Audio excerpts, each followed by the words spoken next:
The Bible in Basic English. The first book of Moses, commonly called Genesis. Chapter 1. At the first God made the heaven and the earth. And the earth was waste and without form, and it was dark on the face of the deep, and the Spirit of God was moving on the face of the waters. And God said, "Let there be light," and there was light. And God, looking on the light, saw that it was good, and God made a division between the light and the dark, naming the light, day, and the dark, night. And there was evening and there was morning, the first day. And God said, "Let there be a solid arch stretching over the waters, parting the waters from the waters." And God made the arch for a division between the waters which were under the arch and those which were over it, and it was so. And God gave the arch the name of heaven. And there was evening and there was morning, the second day. And God said, "Let the waters under the heaven come together in one place, and let the dry land be seen." And it was so. And God gave the dry land the name of earth, and the waters together in their place were named seas. And God saw that it was good. And God said, "Let grass come up on the earth, and plants producing seed, and fruit trees giving fruit, in which is their seed, after their sort." And it was so. And grass came up on the earth, and every plant producing seed of its sort, and every tree producing fruit, in which is its seed, of its sort. And God saw that it was good. And there was evening and there was morning, the third day. And God said, "Let there be lights in the arch of heaven, for a division between the day and the night, and let them be for signs, and for marking the changes of the year, and for days and for years, and let them be for lights in the arch of heaven to give light on the earth." And it was so. And God made the two great lights, the greater light to be the ruler of the day, and the smaller light to be the ruler of the night. And he made the stars. And God put them in the arch of heaven, to give light on the earth, to have rule over the day and the night, and for a division between the light and the dark. And God saw that it was good. And there was evening and there was morning, the fourth day. And God said, "Let the waters be full of living things, and let birds be in flight over the earth under the arch of heaven." And God made great sea beasts, and every sort of living and moving thing with which the waters were full, and every sort of winged bird. And God saw that it was good. And God gave them his blessing, saying, "Be fertile and have increase, making all the waters of the seas full, and let the birds be increased in the earth." And there was evening and there was morning, the fifth day. And God said, "Let the earth give birth to all sorts of living things, cattle and all things moving on the earth, and beasts of the earth after their sort." And it was so. And God made the beasts of the earth after its sort, and the cattle after their sort, and everything moving on the face of the earth after its sort. And God saw that it was good. And God said, "Let us make man in our image, like us, and let him have rule over the fish of the sea, and over the birds of the air, and over the cattle, and over all the earth, and over every living thing which goes flat on the earth." And God made man in his image. In the image of God he made him, male and female he made them. And God gave them his blessing and said to them, "Be fertile and have increase, and make the earth full and be masters of it. Be rulers over the fish of the sea, and over the birds of the air, and over every living thing moving on the earth." And God said, "See, I have given you every plant producing seed, on the face of all the earth, and every tree which has fruit producing seed, they will be for your food. And to every beast of the earth, and to every bird of the air, and every living thing moving on the face of the earth, I have given every green plant for food." And it was so. And God saw everything which he had made, and it was very good. And there was evening and there was morning, the sixth day. Chapter 2. And the heaven and the earth and all things in them were complete. And on the seventh day God came to the end of all his work, and on the seventh day he took his rest from all the work which he had done.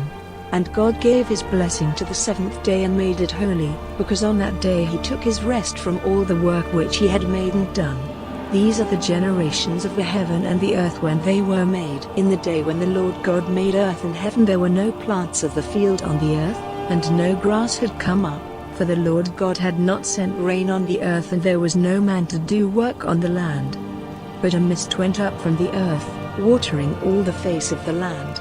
And the Lord God made man from the dust of the earth, breathing into him the breath of life, and man became a living soul.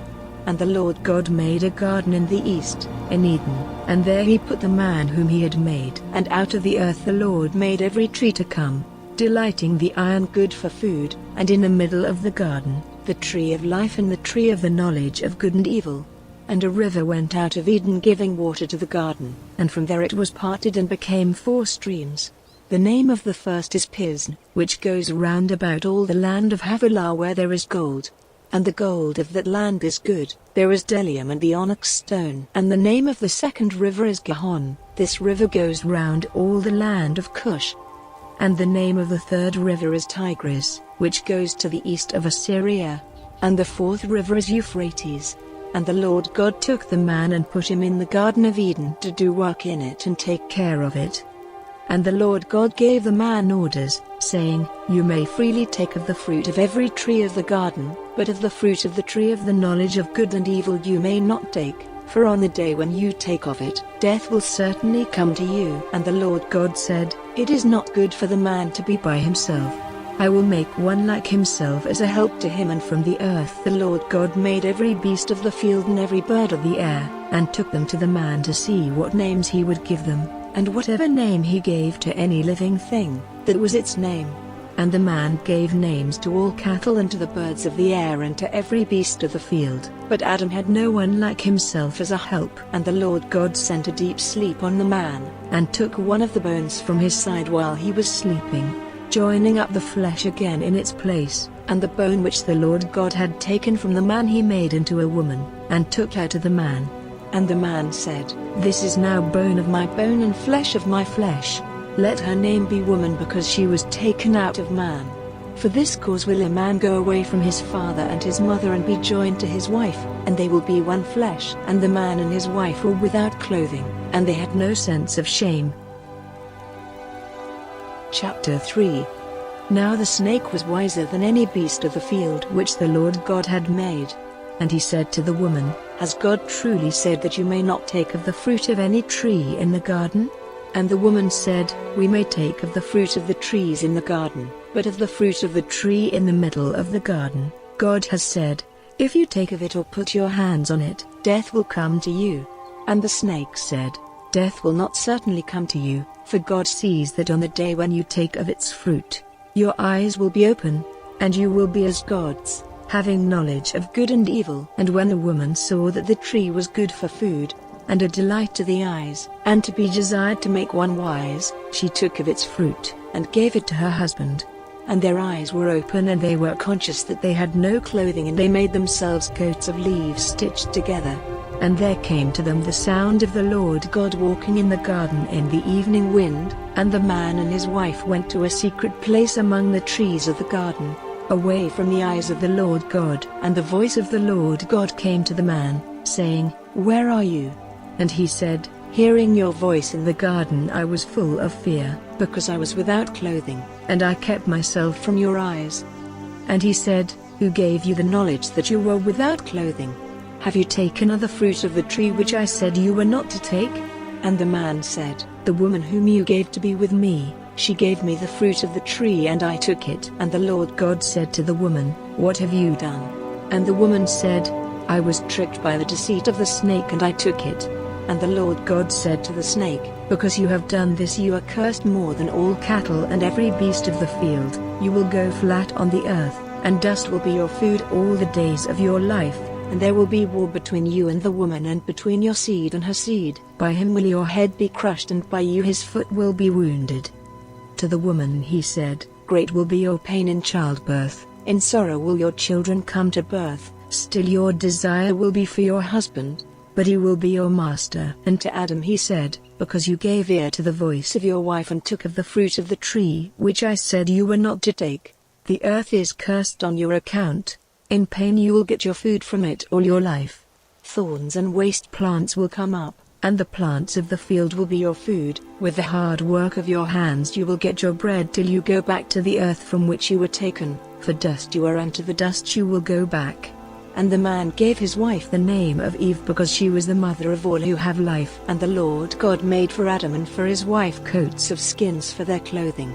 And the Lord God said, Now the man has become like one of us, having knowledge of good and evil, And now if he puts out his hand and takes of the fruit of the tree of life, he will go on living forever."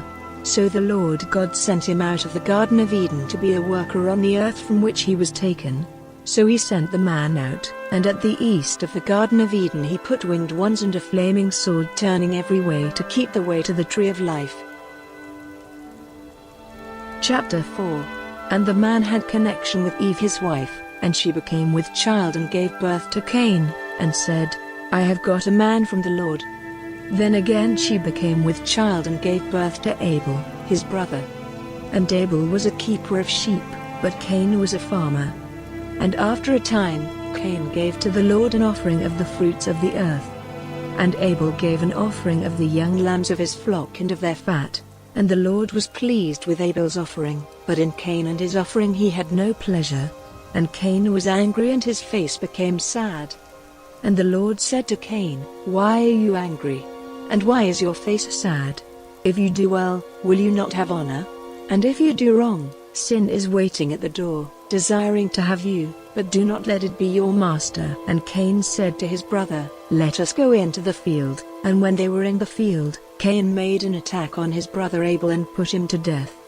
And the Lord said to Cain, "Where is your brother Abel?" And he said, "I have no idea. Am I my brother's keeper?" And he said, "What have you done?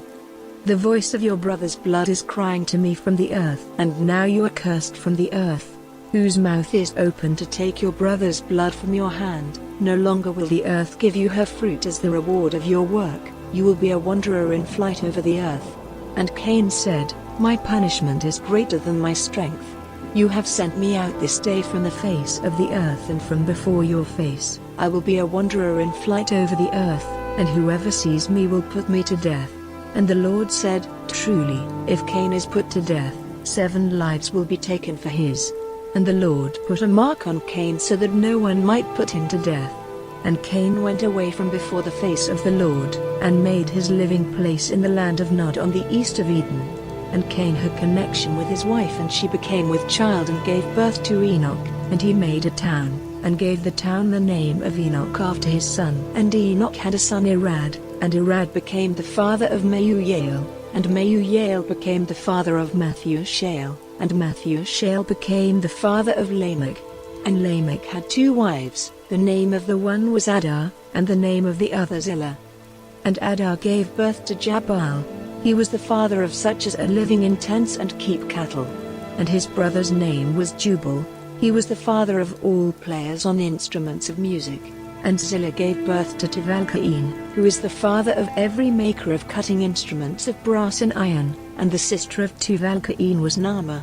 And Lamech said to his wives, Adah and Zillah, "Give ear to my voice, you wives of Lamech, give attention to my words, for I will put a man to death for a wound, and a young man for a blow. If 7 lives are to be taken as punishment for Cain's death, 77 will be taken for Lamech's."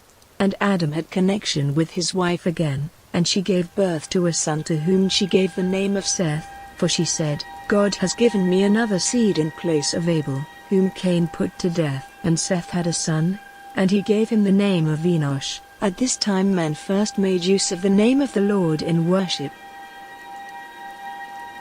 Chapter 5. This is the book of the generations of Adam. In the day when God made man, he made him in the image of God, male and female he made them, naming them man, and giving them his blessing on the day when they were made. Adam had been living for 130 years when he had a son like himself, after his image, and gave him the name of Seth. And after the birth of Seth, Adam went on living for 800 years, and had sons and daughters. And all the years of Adam's life were 930, and he came to his end. And Seth was 105 years old when he became the father of Enosh, and he went on living after the birth of Enosh for 807 years, and had sons and daughters. And all the years of Seth's life were 912, and he came to his end.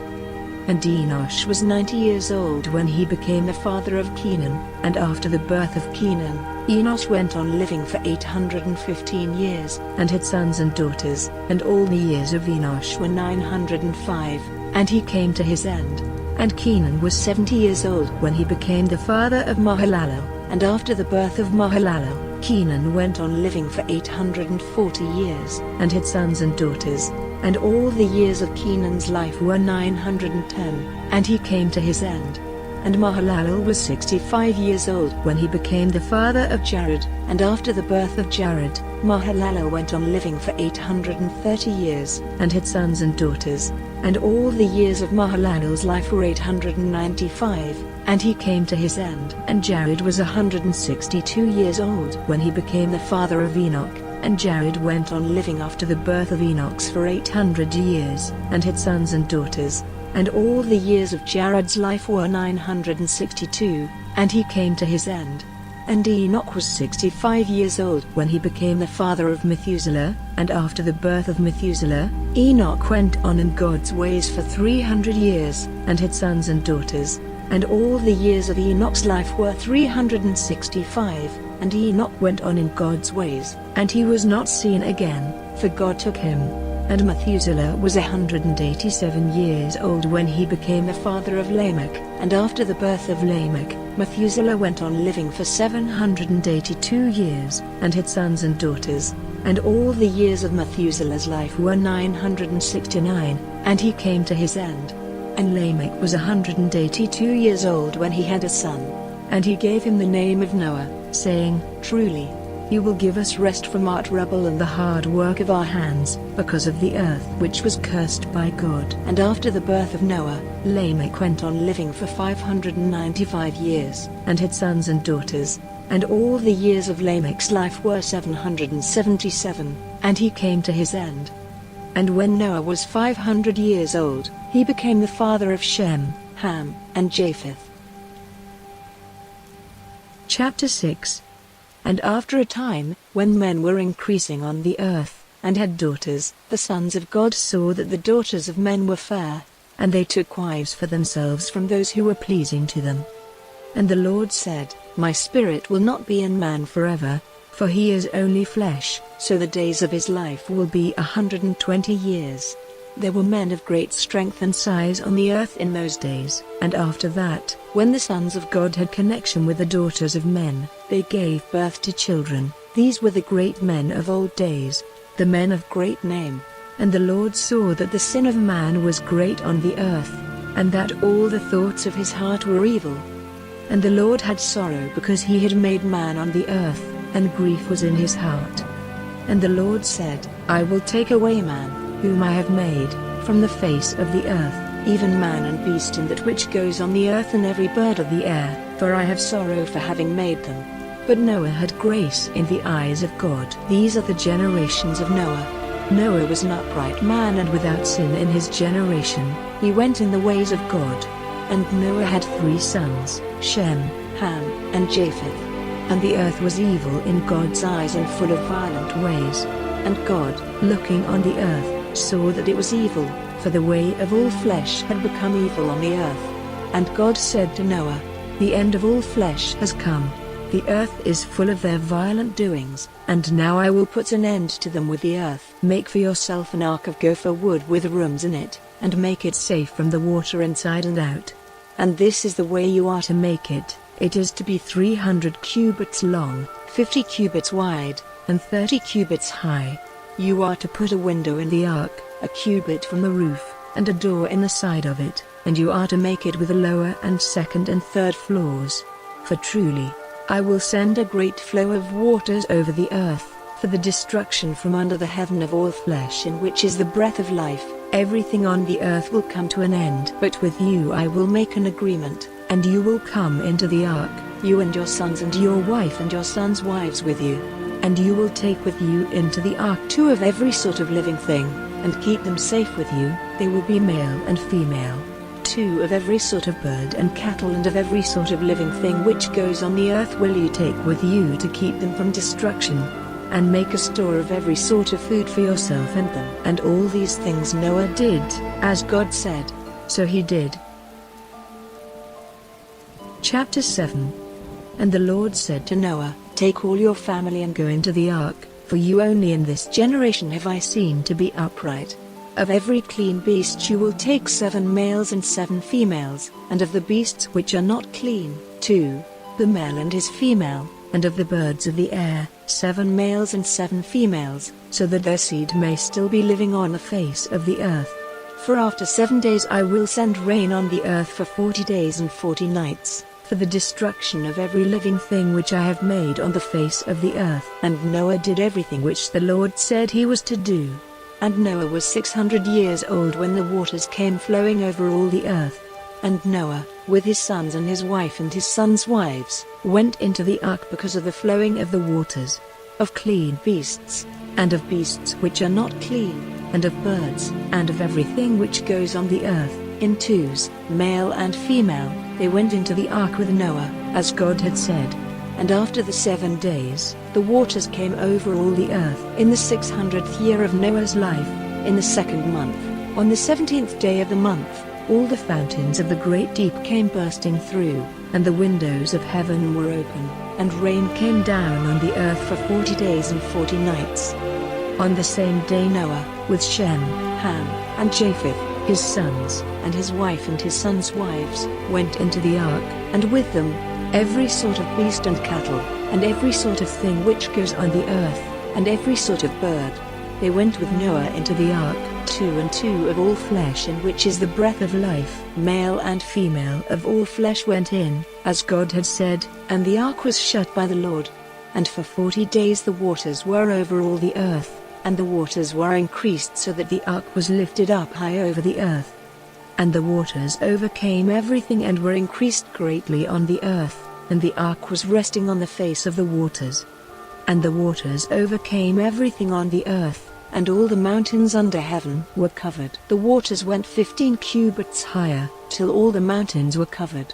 And destruction came on every living thing moving on the earth, birds and cattle and beasts and everything which went on the earth, and every man. Everything on the dry land, in which was the breath of life, came to its end.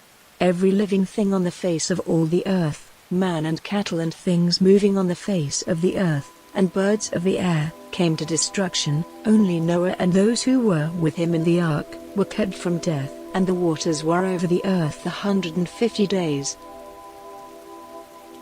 Chapter 8. And God kept Noah in mind, and all the living things and the cattle which were with him in the ark, and God sent a wind over the earth, and the waters went down, and the fountains of the deep and the windows of heaven were shut, and the rain from heaven was stopped. And the waters went slowly back from the earth, and at the end of 150 days the waters were lower. And on the 17th day of the 7th month the ark came to rest on the mountains of Ararat. And still the waters went on falling, till on the 1st day of the 10th month the tops of the mountains were seen. Then, after 40 days, through the open window of the ark which he had made, Noah sent out a raven, which went this way and that till the waters were gone from the earth. And he sent out a dove, to see if the waters had gone from the face of the earth, but the dove saw no resting place for her foot, and came back to the ark, for the waters were still over all the earth. And he put out his hand, and took her into the ark. And after waiting another 7 days, he sent the dove out again, and the dove came back at evening, and in her mouth was an olive leaf broken off. So Noah was certain that the waters had gone down on the earth. And after 7 days more, he sent the dove out again, but she did not come back to him. And in the 601st year, on the 1st day of the 1st month, the waters were dry on the earth. And Noah took the cover off the ark and saw that the face of the earth was dry. And on the 27th day of the 2nd month the earth was dry. And God said to Noah, Go out of the ark, you and your wife and your sons' wives. Take out with you every living thing which is with you, birds and cattle and everything which goes on the earth, so that they may have offspring and be fertile and be increased on the earth. And Noah went out with his sons and his wife and his sons' wives, and every beast and bird and every living thing of every sort which goes on the earth, went out of the ark. And Noah made an altar to the Lord, and from every clean beast and bird he made burnt offerings on the altar. And when the sweet smell came up to the Lord, he said in his heart, I will not again put a curse on the earth because of man, for the thoughts of man's heart are evil from his earliest days. Never again will I send destruction on all living things as I have done. While the earth goes on, seed time and the getting in of the grain, cold and heat, summer and winter, day and night, will not come to an end. Chapter 9. And God gave his blessing to Noah and his sons, and said, Be fertile, and have increase, and make the earth full. And the fear of you will be strong in every beast of the earth and every bird of the air, everything which goes on the land, and all the fishes of the sea, are given into your hands. Every living and moving thing will be food for you. I give them all to you as before I gave you all green things. But flesh with the lifeblood in it you may not take for food. And for your blood, which is your life, will I take payment. From every beast I will take it, and from every man will I take payment for the blood of his brother man. Whoever takes a man's life, by man will his life be taken, because God made man in his image. And now, be fertile and have increase, have offspring on the earth and become great in number. And God said to Noah and to his sons, Truly, I will make my agreement with you and with your seed after you, and with every living thing with you, all birds and cattle and every beast of the earth which comes out of the ark with you. And I will make my agreement with you. Never again will all flesh be cut off by the waters. Never again will the waters come over all the earth for its destruction. And God said, This is the sign of the agreement which I make between me and you and every living thing with you, for all future generations. I will put my bow in the cloud and it will be for a sign of the agreement between me and the earth. And whenever I make a cloud come over the earth, the bow will be seen in the cloud, and I will keep in mind the agreement between me and you and every living thing, and never again will there be a great flow of waters causing destruction to all flesh. And the bow will be in the cloud, and looking on it, I will keep in mind the eternal agreement between God and every living thing on the earth. And God said to Noah, This is the sign of the agreement which I have made between me and all flesh on the earth. And the sons of Noah who went out of the ark were Shem, Ham, and Japheth, and Ham is the father of Canaan. These three were the sons of Noah, and from them all the earth was peopled. In those days Noah became a farmer, and he made a vine garden. And he took of the wine of it and was overcome by drink. And he was uncovered in his tent. And Ham, the father of Canaan, saw his father unclothed, and gave news of it to his two brothers outside. And Shem and Japheth took a robe, and putting it on their backs went in with their faces turned away, and put it over their father so that they might not see him unclothed. And, awaking from his wine, Noah saw what his youngest son had done to him, and he said, Cursed be Canaan, let him be a servant of servants to his brothers. And he said, Praise to the Lord, the God of Shem, let Canaan be his servant. May God make Japheth great, and let his living place be in the tents of Shem, and let Canaan be his servant. And Noah went on living 350 years after the great flow of waters. All the years of his life were 950, and he came to his end. Chapter 10.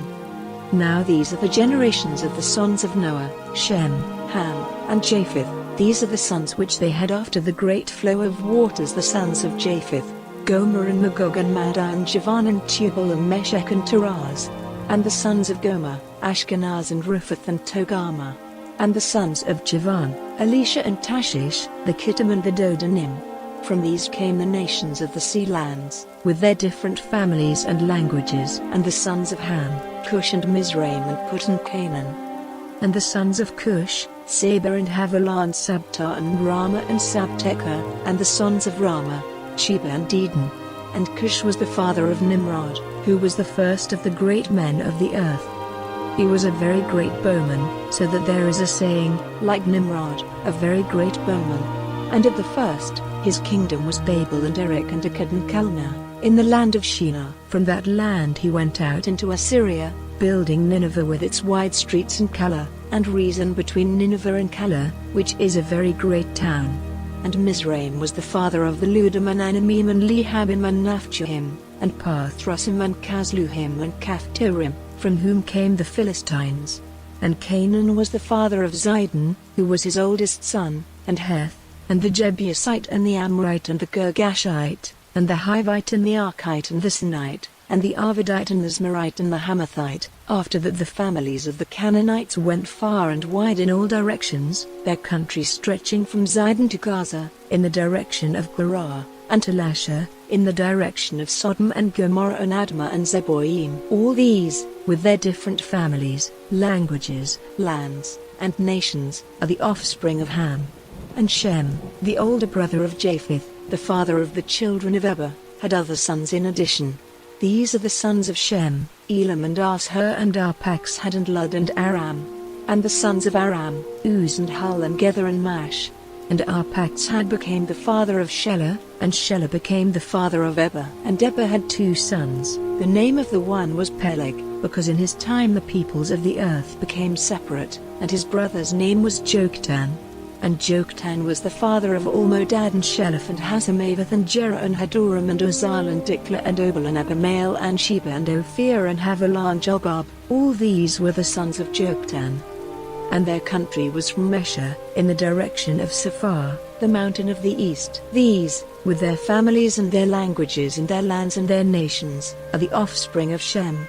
These are the families of the sons of Noah, in the order of their generations and their nations. From these came all the nations of the earth after the great flow of waters. Chapter 11. And all the earth had one language and one tongue. And it came about that in their wandering from the east, they came to a stretch of flat country in the land of Shinar, and there they made their living place. And they said one to another, Come, let us make bricks, burning them well. And they had bricks for stone, putting them together with sticky earth. And they said, Come, let us make a town, and a tower whose top will go up as high as heaven, and let us make a great name for ourselves, so that we may not be wanderers over the face of the earth. And the Lord came down to see the town and the tower which the children of men were building. And the Lord said, See, they are all one people and have all one language, and this is only the start of what they may do, and now it will not be possible to keep them from any purpose of theirs. Come, let us go down and take away the sense of their language, so that they will not be able to make themselves clear to one another. So the Lord God sent them away into every part of the earth, and they gave up building their town. So it was named Babel, because there the Lord took away the sense of all languages, and from there the Lord sent them away over all the face of the earth.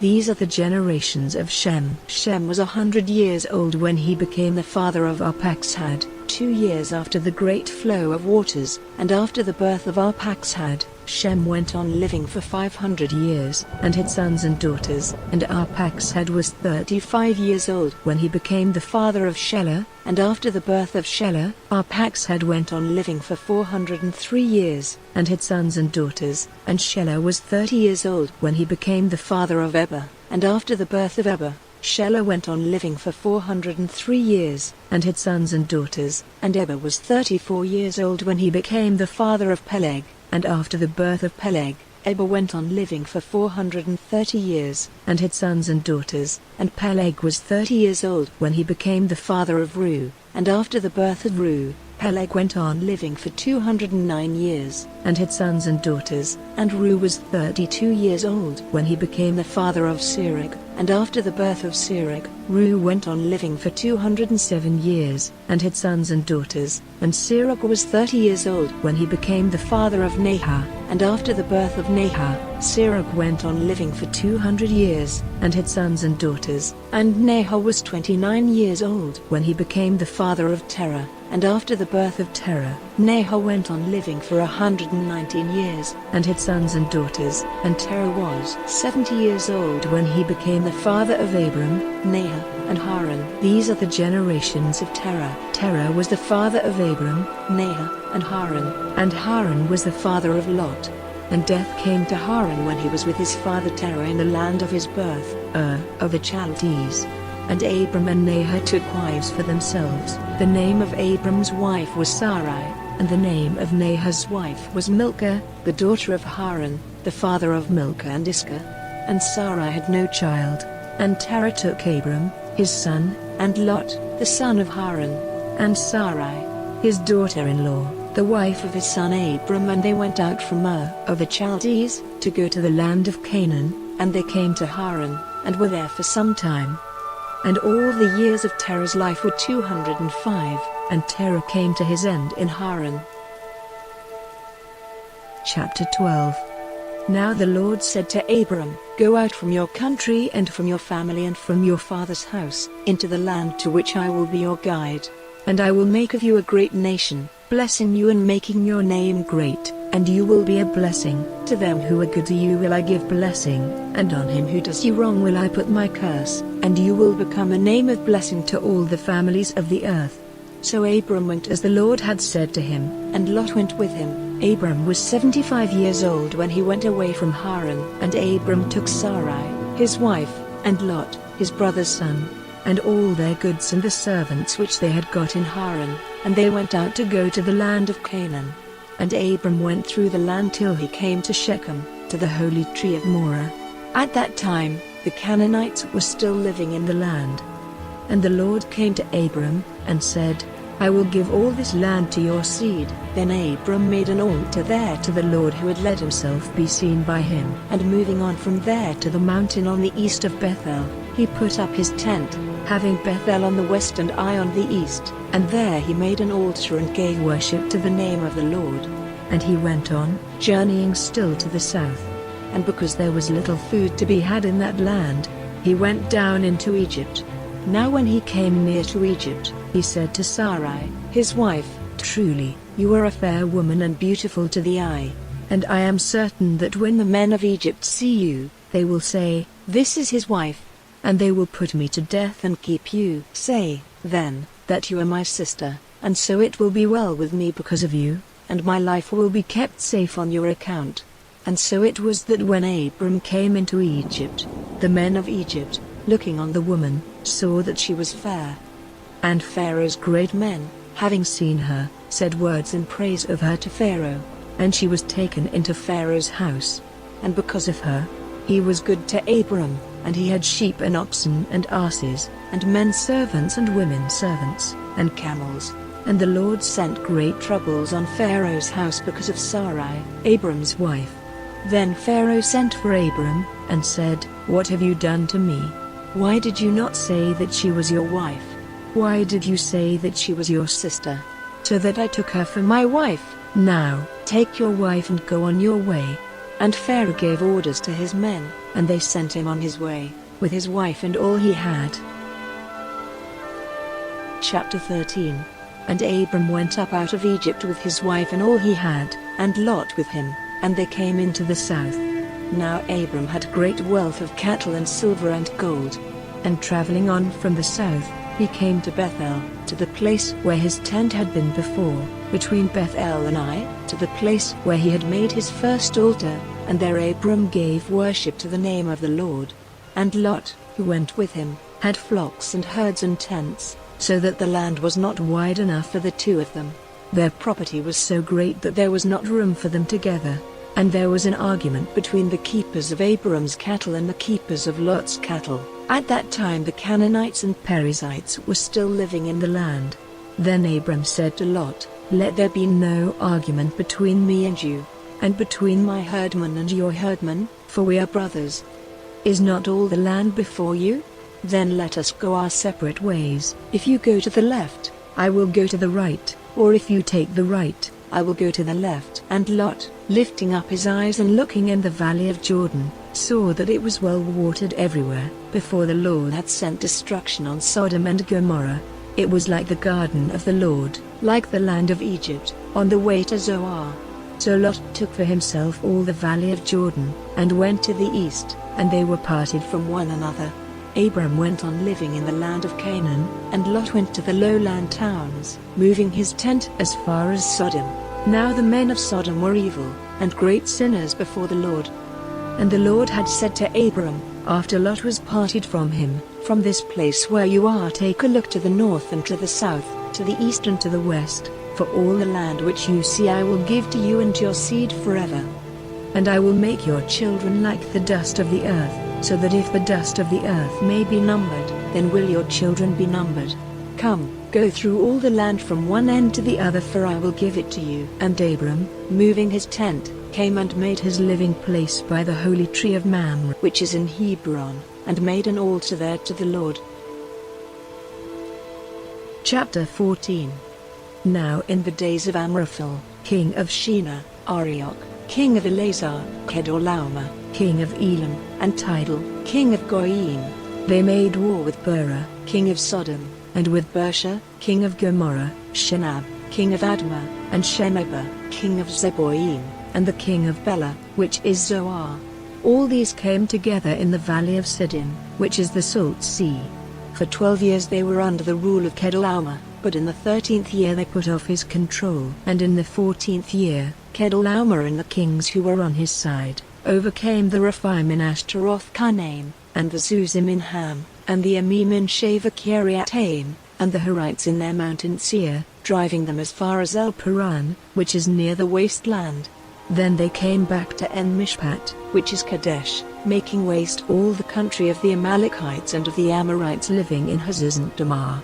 And the king of Sodom with the king of Gomorrah and the king of Admah and the king of Zeboim and the king of Bela, that is Zoar, went out, and put their forces in position in the valley of Siddim, against Kedorlaomer, king of Elam, and Tidal, king of Goyim, and Amraphel, king of Shinar, and Arioch, king of Elazar, 4 kings against the 5. Now the valley of Siddim was full of holes of sticky earth, and the kings of Sodom and Gomorrah were put to flight and came to their end there, but the rest got away to the mountain.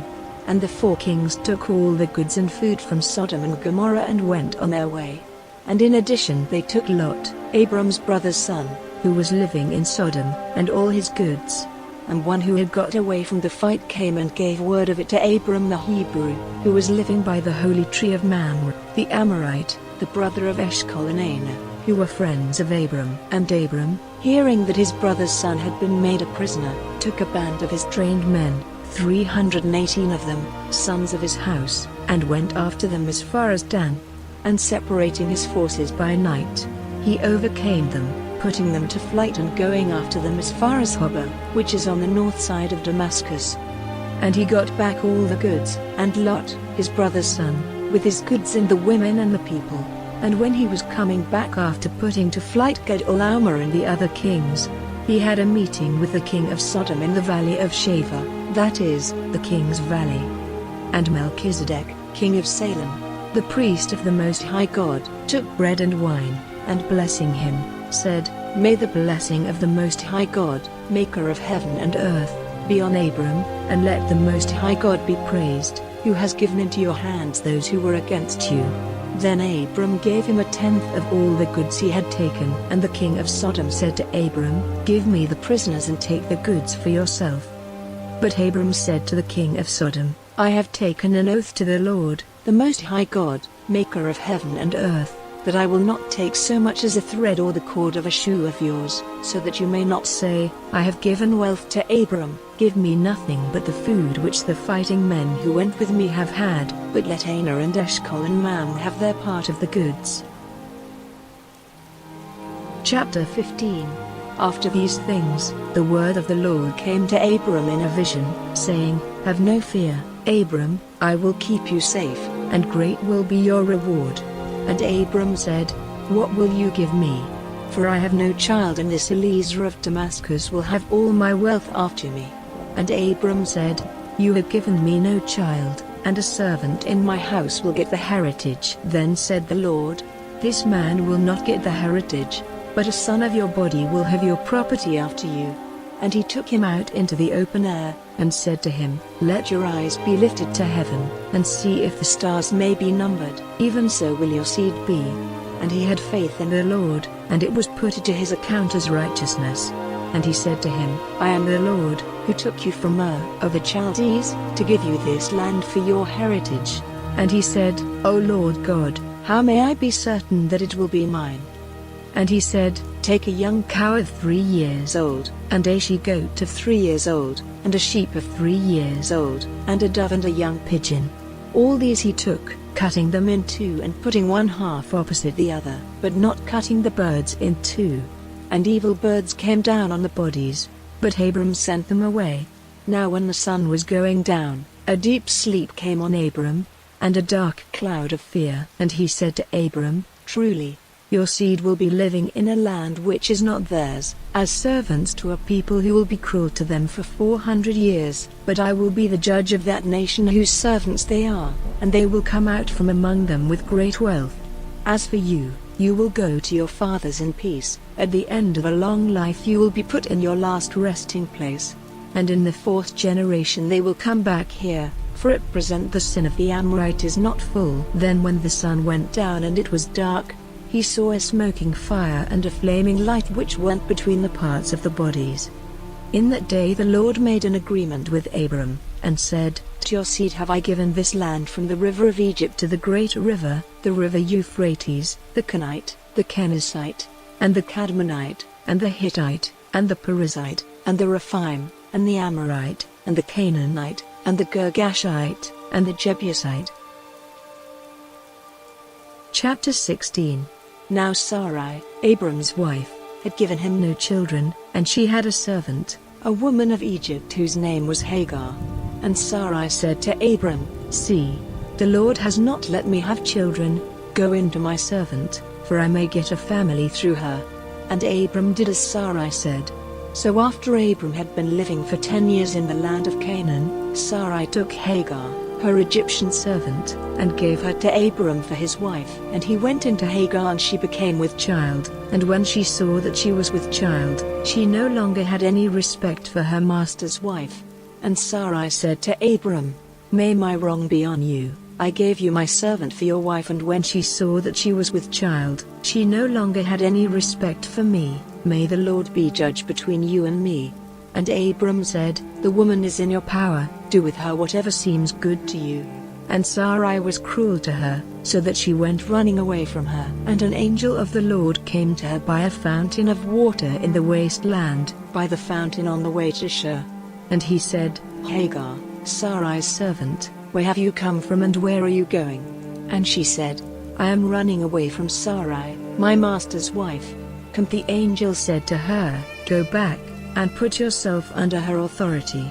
And the angel of the Lord said, "Your seed will be greatly increased so that it may not be numbered." And the angel of the Lord said, "See, you are with child and will give birth to a son, to whom you will give the name Ishmael, because the ears of the Lord were open to your sorrow. And he will be like a mountain ass among men, his hand will be against every man and every man's hand against him, and he will keep his place against all his brothers." And to the Lord who was talking with her she gave this name, "You are a God who is seen," for she said, "Have I not even here in the wasteland had a vision of God and am still living?" So that fountain was named, Fountain of Life and Vision. It is between Kadesh and Bud. And Hagar gave birth to a child, the son of Abram, to whom Abram gave the name of Ishmael. Abram was 86 years old when Hagar gave birth to Ishmael. Chapter 17. When Abram was 99 years old, the Lord came to him, and said, "I am God, ruler of all. Go in my ways and be upright in all things, and I will make an agreement between you and me, and your offspring will be greatly increased." And Abram went down on his face on the earth, and the Lord God went on talking with him, and said, "As for me, my agreement is made with you, and you will be the father of nations without end. No longer will your name be Abram, but Abraham, for I have made you the father of a number of nations. I will make you very fertile, so that nations will come from you and kings will be your offspring. And I will make between me and your seed after you through all generations, an eternal agreement to be a God to you and to your seed after you. And to you and to your seed after you, I will give the land in which you are living, all the land of Canaan for an eternal heritage, and I will be their God." And God said to Abraham, "On your side, you are to keep the agreement, you and your seed after you through all generations. And this is the agreement which you are to keep with me, you and your seed after you. Every male among you is to undergo circumcision.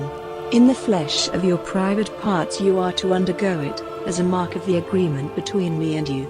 Every male among you, from one generation to another, is to undergo circumcision when he is 8 days old, with every servant whose birth takes place in your house, or for whom you gave money to someone of another country, and not of your seed. He who comes to birth in your house and he who is made yours for a price, all are to undergo circumcision, so that my agreement may be marked in your flesh, an agreement for all time. And any male who does not undergo circumcision will be cut off from his people, my agreement has been broken by him." And God said, "As for Sarai, your wife, from now her name will be not Sarai, but Sarah. And I will give her a blessing so that you will have a son by her. Truly my blessing will be on her. And she will be the mother of nations, kings of peoples will be her offspring." Then Abraham went down on his face, and laughing, said in his heart, "May a man 100 years old have a child? Will Sarah, at 90 years old, give birth?" And Abraham said to God, "If only Ishmael's life might be your care." And God said, "Not so. But Sarah, your wife, will have a son, and you will give him the name Isaac. And I will make my agreement with him forever and with his seed after him. As for Ishmael, I have given ear to your prayer. Truly I have given him my blessing, and I will make him fertile and give him great increase. He will be the father of 12 chiefs, and I will make him a great nation. But my agreement will be with Isaac, to whom Sarah will give birth a year from this time." And having said these words, God went up from Abraham. And Abraham took Ishmael, his son, and all whose birth had taken place in his house, and all his servants whom he had made his for a price, every male of his house, and on that very day he gave them circumcision in the flesh of their private parts as God had said to him. Abraham was 99 years old when he underwent circumcision. And Ishmael, his son, was 13 years old when he underwent circumcision. Abraham and Ishmael, his son, underwent circumcision on that very day. And all the men of his house, those whose birth had taken place in the house and those whom he had got for money from men of other lands, underwent circumcision with him. Chapter 18.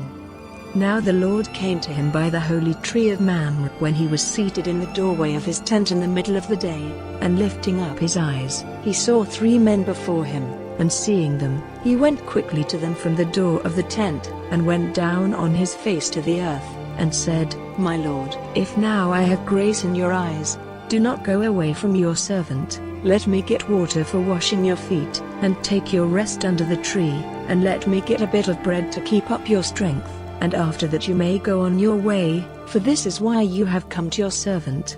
And they said, "Let it be so." Then Abraham went quickly into the tent, and said to Sarah, "Get 3 measures of meal straight away and make cakes." And running to the herd, he took a young ox, soft and fat, and gave it to the servant, and he quickly made it ready. And he took butter and milk and the young ox which he had made ready and put it before them, waiting by them under the tree while they took food. And they said to him, "Where is Sarah your wife?"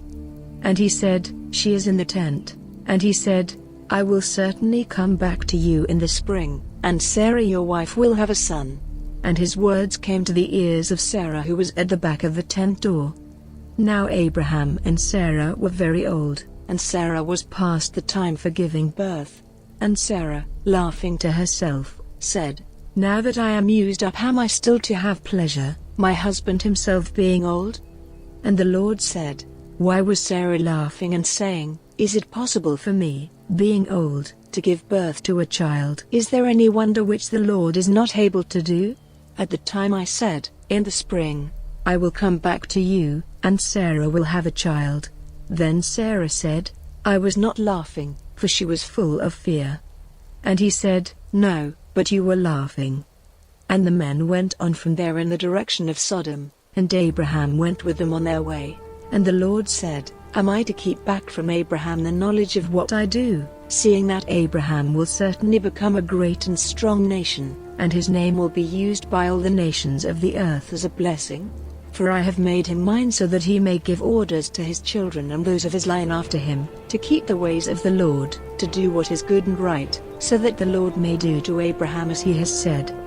And the Lord said, "Because the outcry against Sodom and Gomorrah is very great, and their sin is very evil, I will go down now, and see if their acts are as bad as they seem from the outcry which has come to me, and if they are not, I will see." And the men, turning from that place, went on to Sodom, but Abraham was still waiting before the Lord.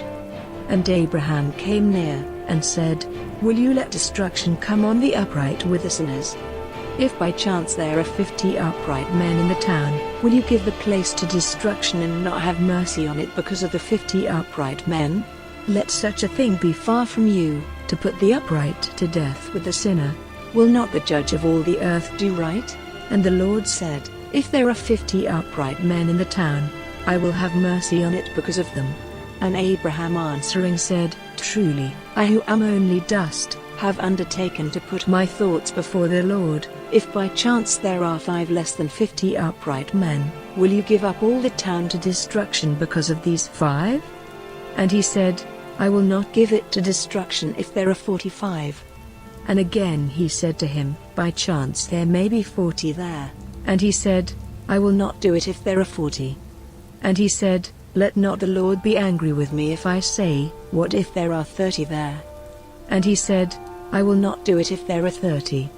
And he said, See now, I have undertaken to put my thoughts before the Lord, what if there are 20 there? And he said, I will have mercy because of the 20. And he said, Oh, let not the Lord be angry, and I will say only one word more, by chance there may be 10 there. And he said, I will have mercy because of the 10. And the Lord went on his way when his talk with Abraham was ended, and Abraham went back to his place. Chapter 19.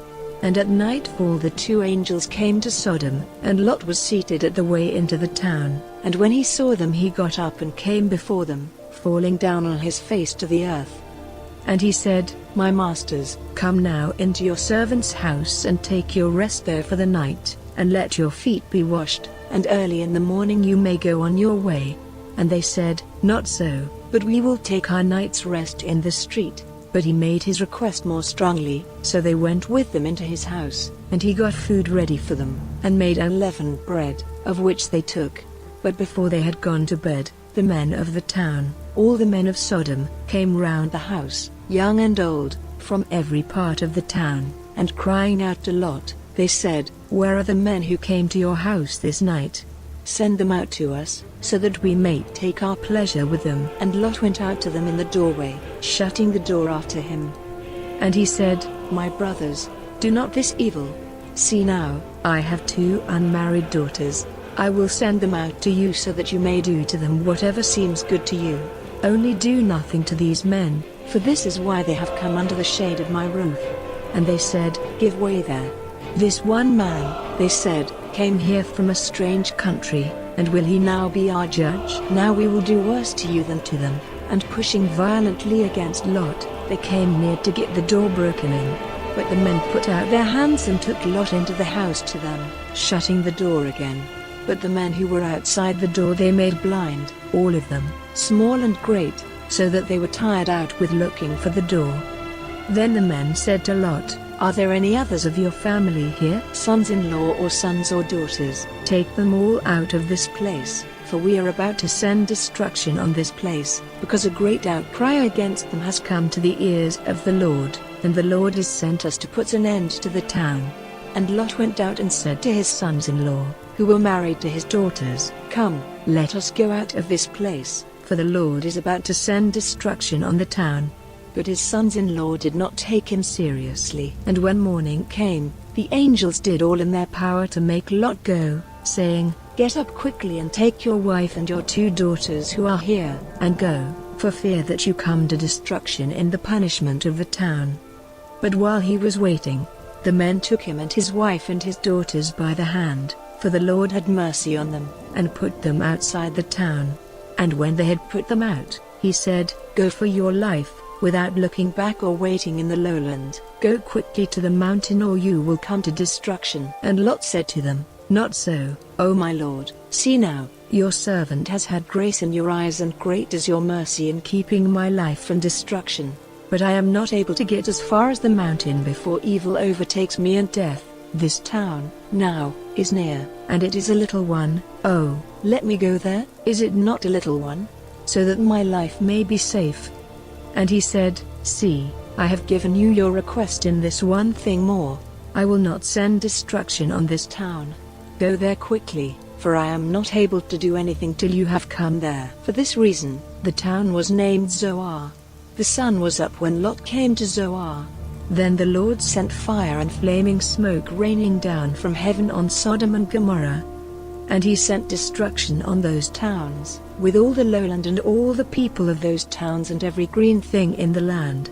But Lot's wife, looking back, became a pillar of salt. And Abraham got up early in the morning and went to the place where he had been talking with the Lord, and looking in the direction of Sodom and Gomorrah and the lowland, he saw the smoke of the land going up like the smoke of an oven. So it came about that when God sent destruction on the towns of the lowland, he kept his word to Abraham, and sent Lot safely away when he put an end to the towns where he was living. Then Lot went up out of Zoar to the mountain, and was living there with his 2 daughters, for fear kept him from living in Zoar, and he and his daughters made their living place in a hole in the rock. And the older daughter said to her sister, "Our father is old, and there is no man to be a husband to us in the natural way. Come, let us give our father much wine, and we will go into his bed, so that we may have offspring by our father." And that night they made their father take much wine, and the older daughter went into his bed, and he had no knowledge of her when she went in or when she went away. And on the day after, the older daughter said to the younger, "Last night I was with my father, let us make him take much wine this night again, and do you go to him, so that we may have offspring by our father." And that night again they made their father take much wine, and the younger daughter went into his bed, and he had no knowledge of her when she went in or when she went away. And so the 2 daughters of Lot were with child by their father. And the older daughter had a son, and she gave him the name Moab. He is the father of the Moabites to this day. And the younger had a son and gave him the name Ben-Oni. From him come the children of Ammon to this day.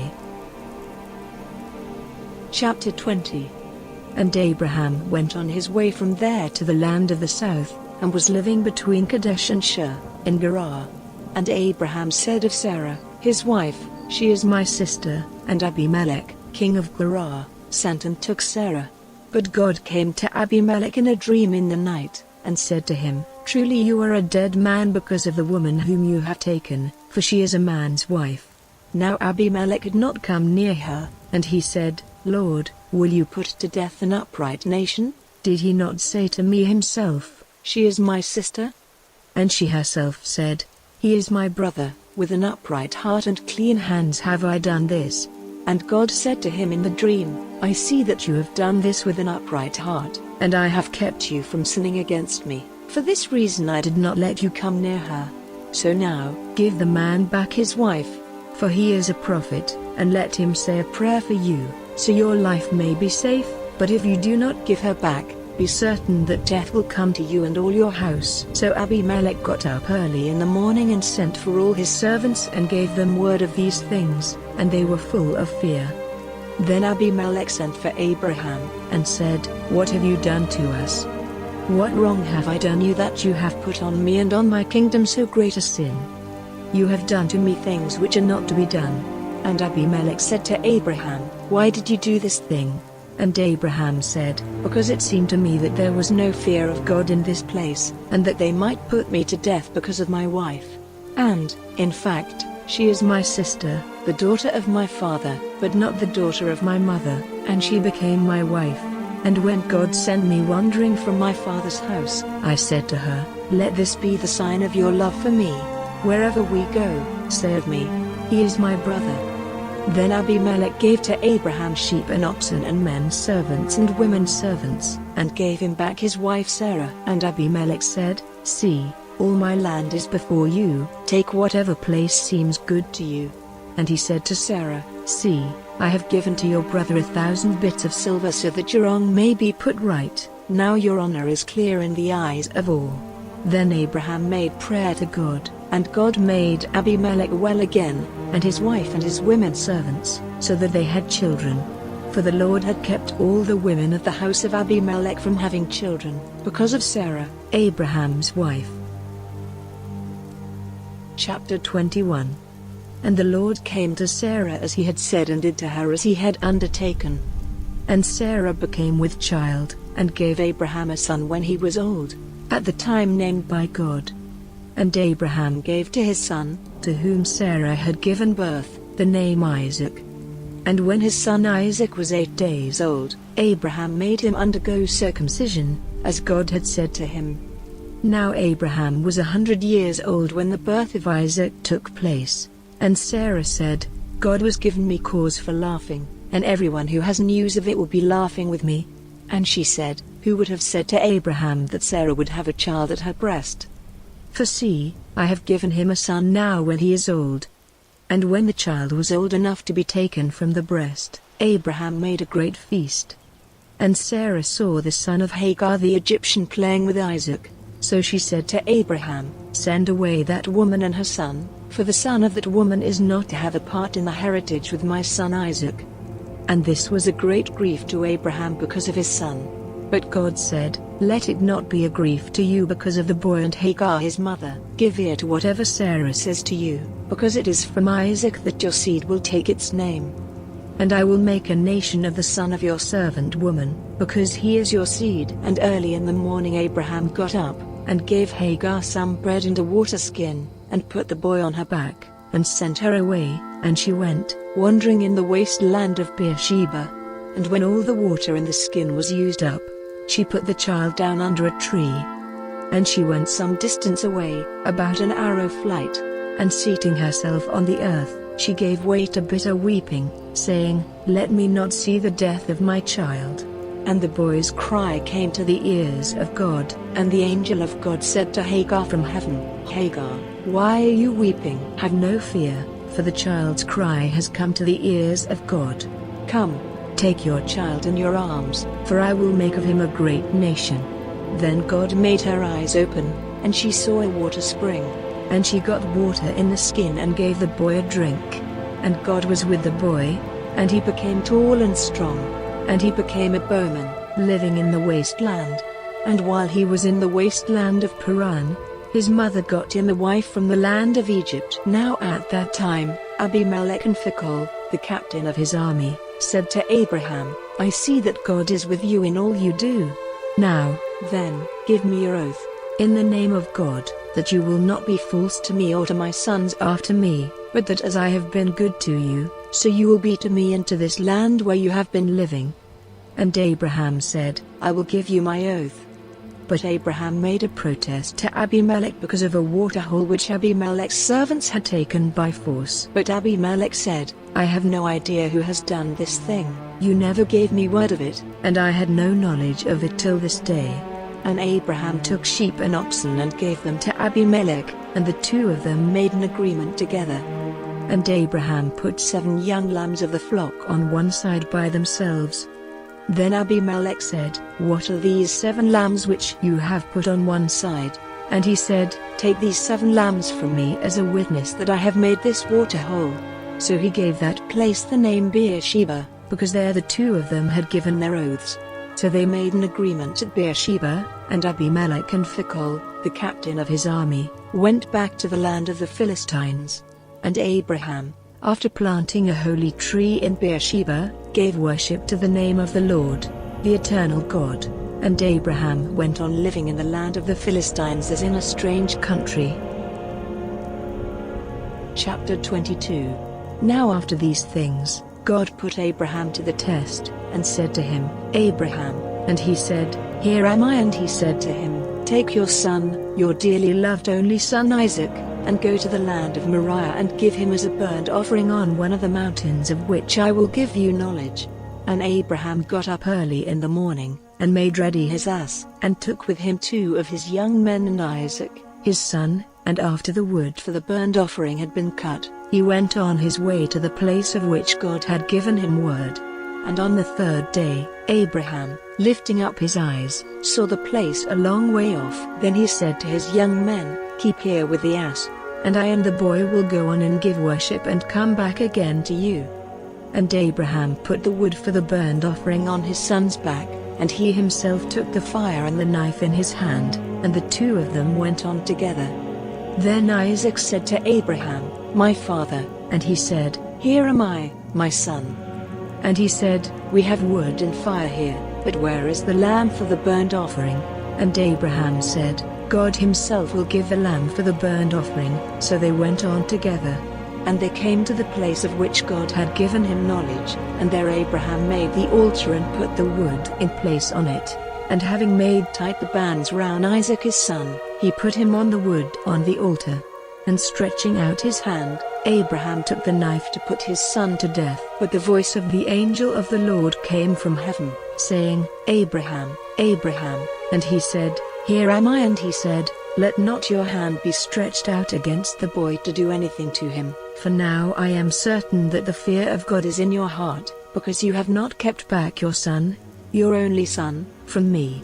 And lifting up his eyes, Abraham saw a sheep fixed by its horns in the brushwood, and Abraham took the sheep and made a burnt offering of it in place of his son. And Abraham gave that place the name Yahweh-Yireh, as it is said to this day, In the mountain the Lord is seen. And the voice of the angel of the Lord came to Abraham a second time from heaven, saying, I have taken an oath by my name, says the Lord, because you have done this and have not kept back from me your dearly loved only son, that I will certainly give you my blessing, and your seed will be increased like the stars of heaven and the sand by the seaside. Your seed will take the land of those who are against them, and your seed will be a blessing to all the nations of the earth, because you have done what I gave you orders to do. Then Abraham went back to his young men, and they went together to Beersheba, the place where Abraham was living. After these things, Abraham had news that Milcah, the wife of his brother Nahor, had given birth to children, Uz the oldest, and Buz his brother, and Kemuel, the father of Aram, and Chest and Hazo and Pildash and Jidlaph and Bethuel. Bethuel was the father of Rebekah. These 8 were the children of Milcah and Nahor, Abraham's brother. And his servant Reumah gave birth to Tebah and Gaim and Tahash and Maacah. Chapter 23. Now the years of Sarah's life were 127. And Sarah's death took place in Kiriath Arba, that is, Hebron, in the land of Canaan, and Abraham went into his house, weeping and sorrowing for Sarah. And Abraham came from his dead and said to the children of Heth, I am living among you as one from a strange country. Give me some land here as my property, so that I may put my dead to rest. And in answer the children of Heth said to Abraham, My lord, truly you are a great chief among us. Take the best of our resting places for your dead. Not one of us will keep back from you a place where you may put your dead to rest. And Abraham got up and gave honor to the children of Heth, the people of that land. And he said to them, If you will let me put my dead to rest here, make a request for me to Ephron, the son of Zohar, that he will give me the hollow in the rock named Machpelah, which is his property at the end of his field. Let him give it to me for its full price as a resting place for my dead among you. Now Ephron was seated among the children of Heth, and Ephron the Hittite gave Abraham the answer in the hearing of the children of Heth, and of all those who came into his town, saying, No, my lord, I will give you the field with the hollow in the rock. Before all the children of my people will I give it to you for a resting place for your dead. And Abraham went down on his face before the people of the land. And Abraham said to Ephron, in the hearing of the people of the land, If only you will give it to me, I will give you the price of the field. Take it, and let me put my dead to rest there. So Ephron said to Abraham, My lord, give it to me. The value of the land is 400 shekels. What is that between me and you? So put your dead to rest there. And Abraham took note of the price fixed by Ephron in the hearing of the children of Heth, and gave him 400 shekels in current money. So Ephron's field at Machpelah near Mamre, with the hollow in the rock and all the trees in the field and round it, became the property of Abraham before the eyes of the children of Heth and of all who came into the town. Then Abraham put Sarah his wife to rest in the hollow rock in the field of Machpelah near Mamre, that is, Hebron in the land of Canaan. And the field and the hollow rock were handed over to Abraham as his property by the children of Heth. Chapter 24. Now Abraham was old and far on in years, and the Lord had given him everything in full measure.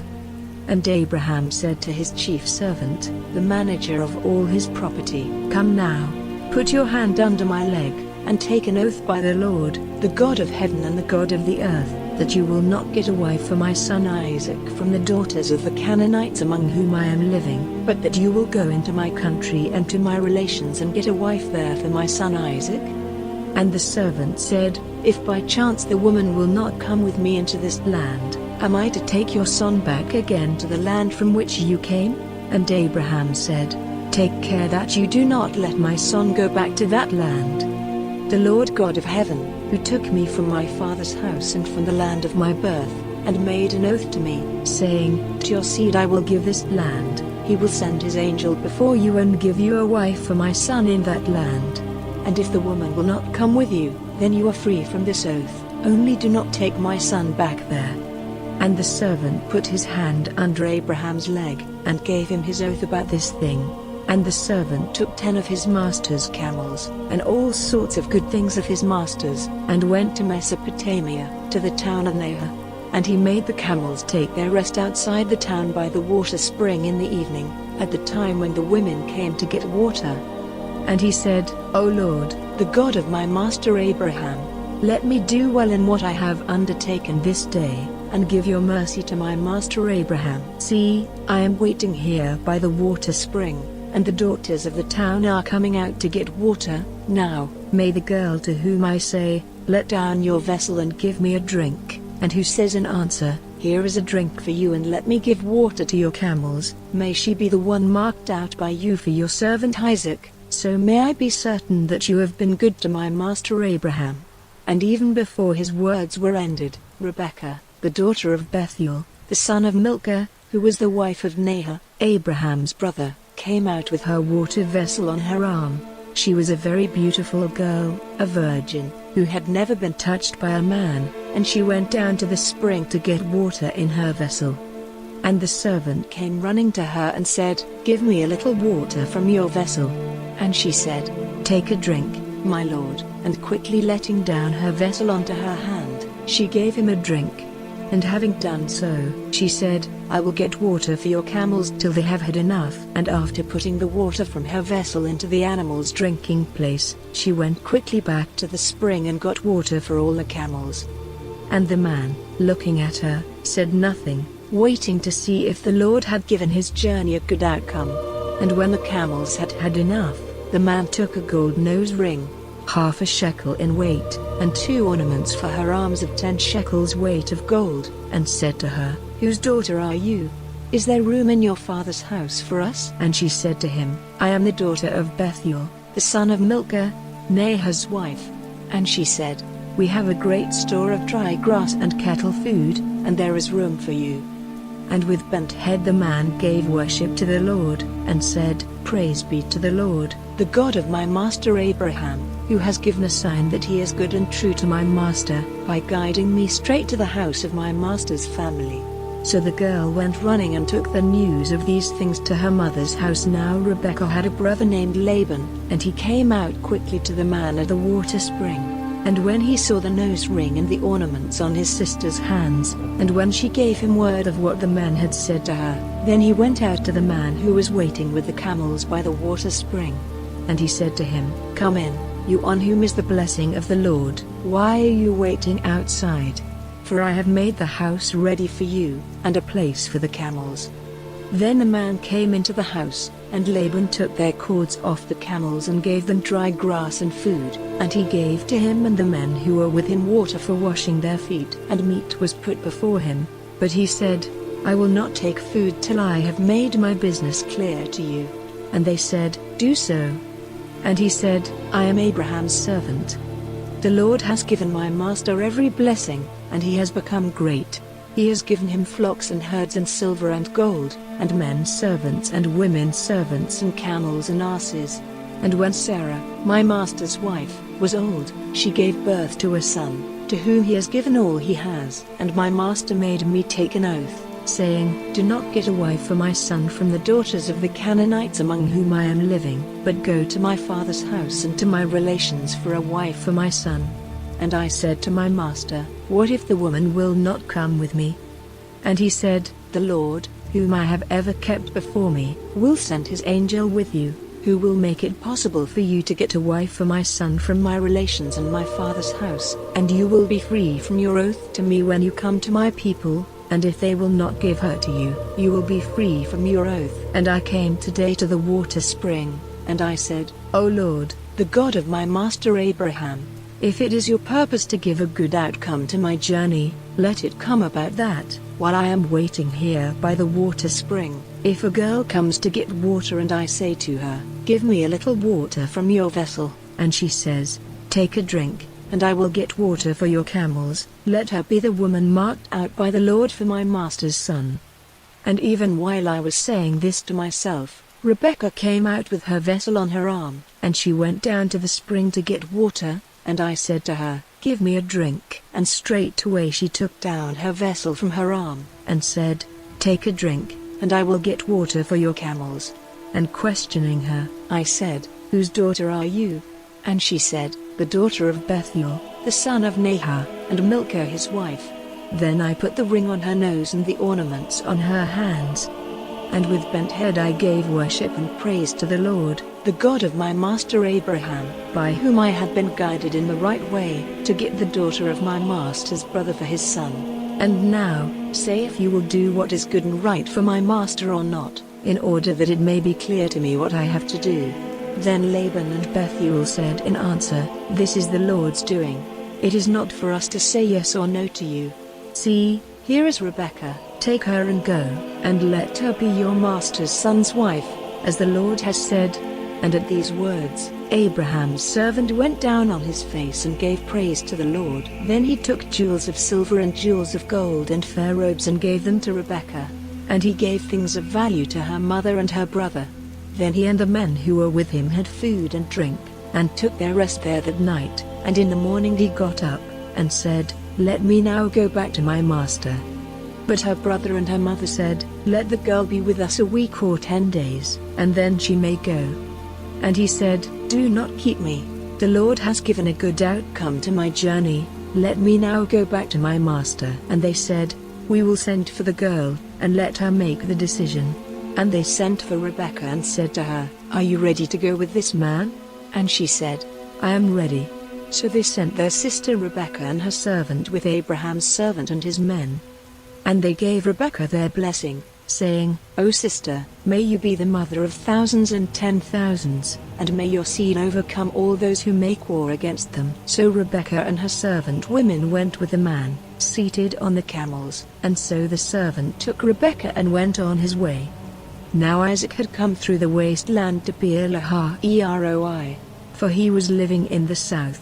And when the evening was near, he went wandering out into the fields, and lifting up his eyes he saw camels coming.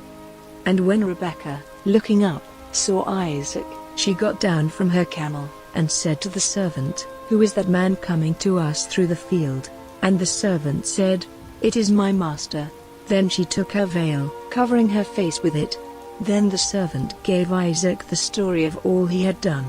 And Isaac took Rebekah into his tent and she became his wife, and in his love for her, Isaac was comforted after his father's death. Chapter 25. And Abraham took another wife named Keturah. She became the mother of Zimran and Jokshan and Medan and Midian and Ishbak and Shua. And Jokshan became the father of Sheba and Dedan. And from Dedan came the Huram and Letashim and Lumin. And from Midian came Ephah and Epher and Hanok and Abida and Eldah. All these were the offspring of Keturah. Now Abraham gave all his property to Isaac, but to the sons of his other women he gave offerings, and sent them away, while he was still living, into the east country. Now the years of Abraham's life were 175. And Abraham came to his death, an old man, full of years, and he was put to rest with his people. And Isaac and Ishmael, his sons, put him to rest in the hollow rock of Machpelah, in the field of Ephron, the son of Zohar the Hittite, near Mamre, the same field which Abraham got from the children of Heth. There Abraham was put to rest with Sarah, his wife. Now after the death of Abraham, the blessing of God was with Isaac, his son. Now these are the generations of Ishmael, the son of Abraham, whose mother was Hagar the Egyptian, the servant of Sarah. These are the names of the sons of Ishmael by their generations. Ishmael's first son was Nebaioth, then Kedar and Adbeel and Mibsam and Mishma and Dumah and Massa, Hadad and Tema, Jether, Naphish, and Kedemah. These are the sons of Ishmael, and these are their names in their towns and their tent circles, 12 chiefs with their peoples.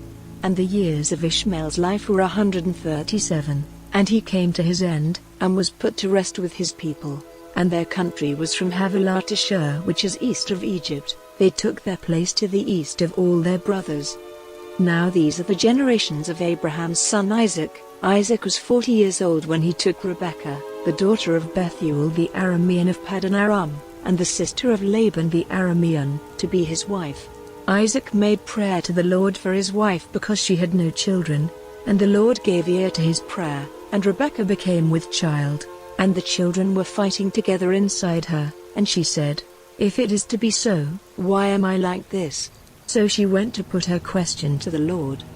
And the Lord said to her, "Two nations are in your body, and two peoples will come to birth from you, the one will be stronger than the other, and the older will be the servant of the younger." And when the time came for her to give birth, there were two children in her body, and the first came out red from head to foot like a robe of hair, and they gave him the name of Esau. And after him, his brother came out, gripping Esau's foot, and he was named Jacob. Isaac was 60 years old when she gave birth to them. And the boys came to full growth, and Esau became a man of the open country, an expert bowman, but Jacob was a quiet man, living in tents. Now Isaac's love was for Esau, because Esau's meat was greatly to his taste, but Rebekah had more love for Jacob. And one day Jacob was cooking some soup when Esau came in from the fields in great need of food, and Esau said to Jacob, "Give me a full meal of that red soup, for I am overcome with need for food." For this reason he was named Edom. And Jacob said, "First of all give me your birthright." And Esau said, "Truly, I am at the point of death, what profit is the birthright to me?" And Jacob said, "First of all give me your oath." And he gave him his oath, handing over his birthright to Jacob. Then Jacob gave him bread and soup, and he took food and drink and went away, caring little for his birthright. Chapter 26. Then came a time of great need in the land, like that which had been before in the days of Abraham. And Isaac went to Abimelech, king of the Philistines, at Gerar. And the Lord came to him in a vision and said, "Do not go down to Egypt, keep in the land of which I will give you knowledge, keep in this land, and I will be with you and give you my blessing. For to you and to your seed will I give all these lands, giving effect to the oath which I made to your father Abraham. I will make your seed like the stars of heaven in number, and will give them all these lands, and your seed will be a blessing to all the nations of the earth, because Abraham gave ear to my voice and kept my words, my rules, my orders, and my laws." So Isaac went on living in Gerar, and when he was questioned by the men of the place about his wife, he said, "She is my sister," fearing to say, "She is my wife," for, he said, "The men of the place may put me to death on account of Rebekah, because she is very beautiful." And when he had been there for some time, Abimelech, king of the Philistines, looking through a window, saw Isaac playing with Rebekah his wife. And he said to Isaac, "It is clear that she is your wife. Why then did you say, 'She is my sister'?" And Isaac said, "For fear that I might be put to death because of her." Then Abimelech said, "What have you done to us? One of the people might well have had connection with your wife, and the sin would have been ours." And Abimelech gave orders to his people that anyone touching Isaac or his wife was to be put to death. Now Isaac, planting seed in that land, got in the same year fruit 100 times as much, for the blessing of the Lord was on him, and his wealth became very great, increasing more and more. For he had great wealth of flocks and herds and great numbers of servants, so that the Philistines were full of envy. Now all the water holes, which his father's servants had made in the days of Abraham, had been stopped up with earth by the Philistines. And Abimelech said to Isaac, "Go away from us, for you are stronger than we are." So Isaac went away from there, and put up his tents in the valley of Gerar, making his living place there. And he made again the water holes which had been made in the days of Abraham his father, and which had been stopped up by the Philistines, and he gave them the names which his father had given them. Now Isaac's servants made holes in the valley, and came to a spring of flowing water. But the herdmen of Gerar had a fight with Isaac's herdmen. For they said, "The spring is ours." So he gave the spring the name of Esk, because there was a fight about it. Then they made another water hole, and there was a fight about that, so he gave it the name of Sitnah.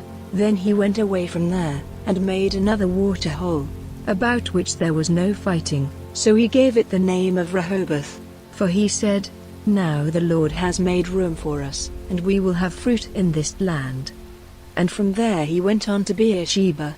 That night the Lord came to him in a vision, and said, "I am the God of your father Abraham. Have no fear, for I am with you, blessing you, and your seed will be increased because of my servant Abraham." Then he made an altar there, and gave worship to the name of the Lord, and he put up his tents there, and there his servants made a water hole. And Abimelech had come to him from Gerar, with Ahuzzath his friend and Phicol, the captain of his army. And Isaac said to them, "Why have you came to me, seeing that in your hate for me you sent me away from you?" And they said, "We saw clearly that the Lord was with you, so we said, Let there be an oath between us and you, and let us make an agreement with you, that you will do us no damage, even as we put no hand on you, and did you nothing but good, and sent you away in peace, and now the blessing of the Lord is on you." Then he made a feast for them, and they all had food and drink. And early in the morning they took an oath one to the other. Then Isaac sent them away, and they went on their way in peace. And that day Isaac's servants came to him and gave him word of the water hole which they had made, and said to him, "We have come to water." And he gave it the name of Sheba, so the name of that town is Beersheba to this day.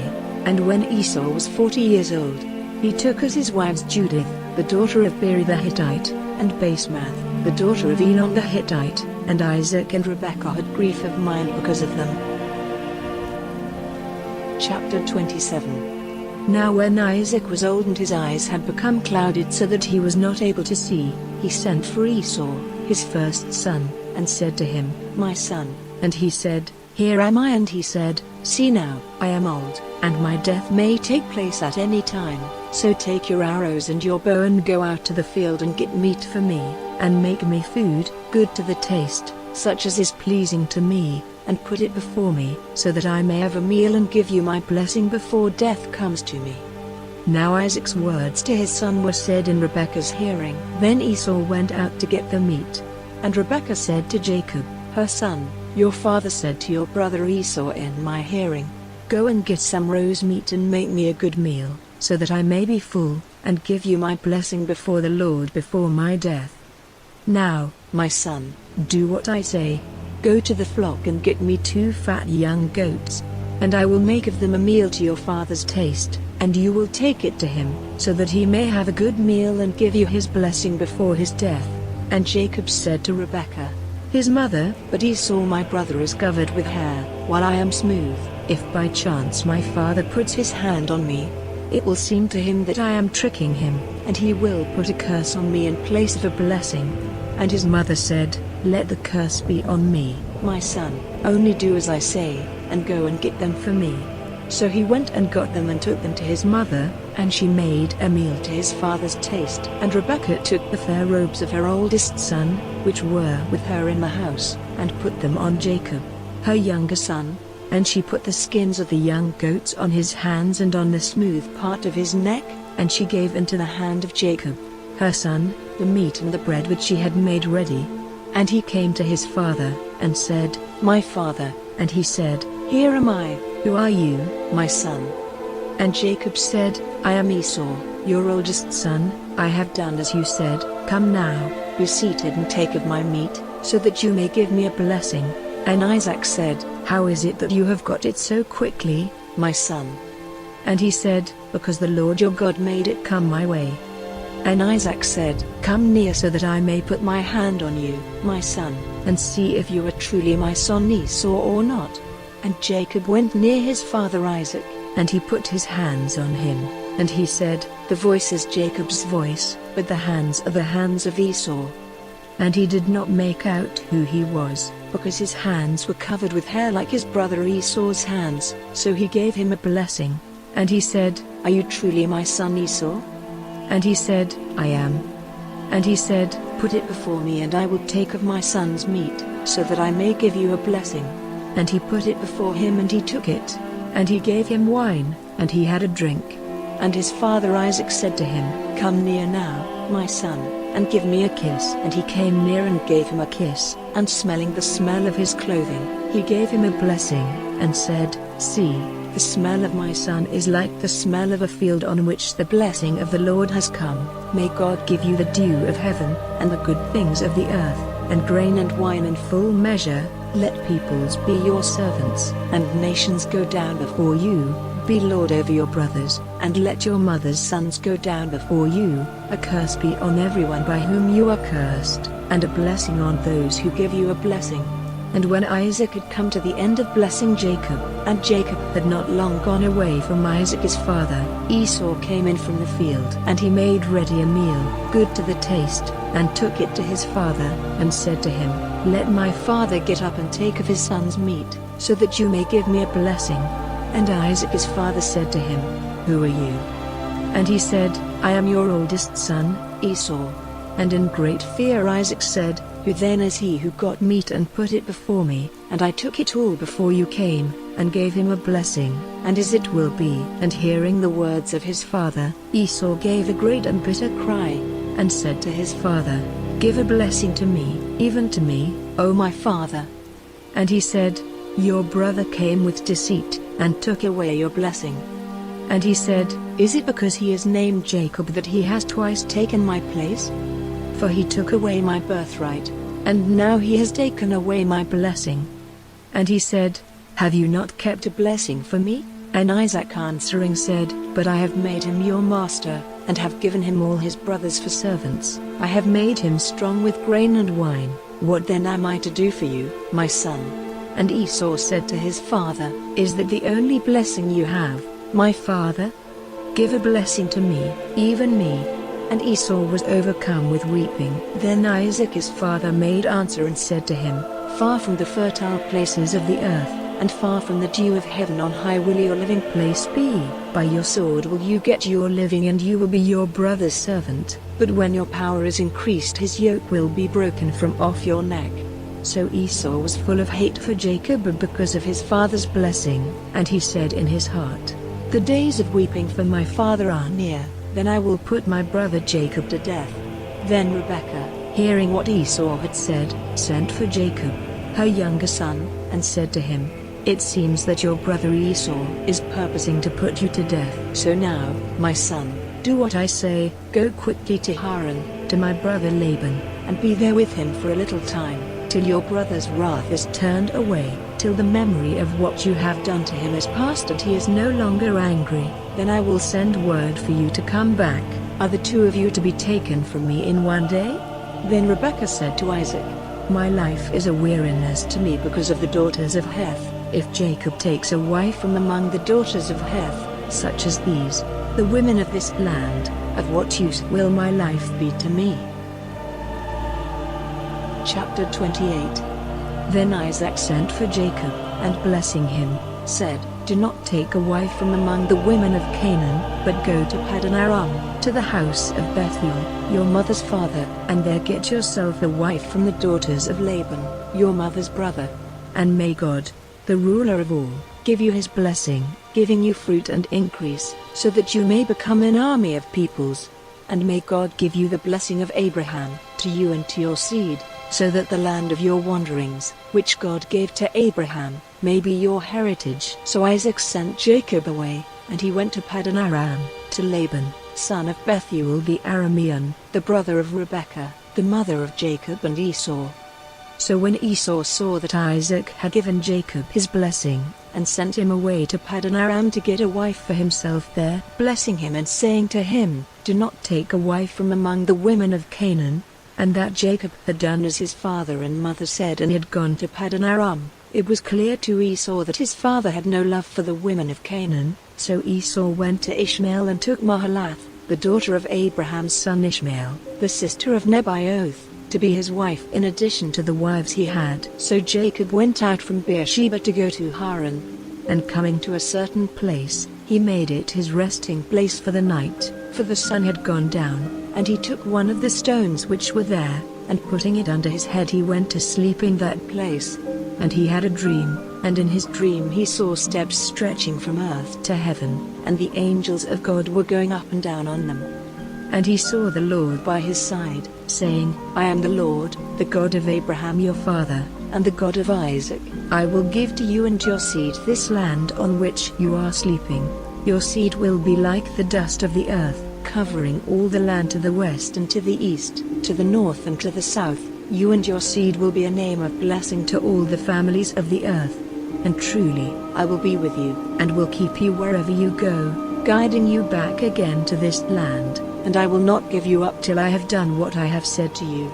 And Jacob, awaking from his sleep, said, Truly, the Lord is in this place, and I was not conscious of it. And fear came on him, and he said, This is a holy place, this is nothing less than the house of God in the doorway of heaven. And early in the morning Jacob took the stone which had been under his head, and put it up as a pillar and put oil on it. And he gave that place the name of Bethel, but before that time the town was named Luz.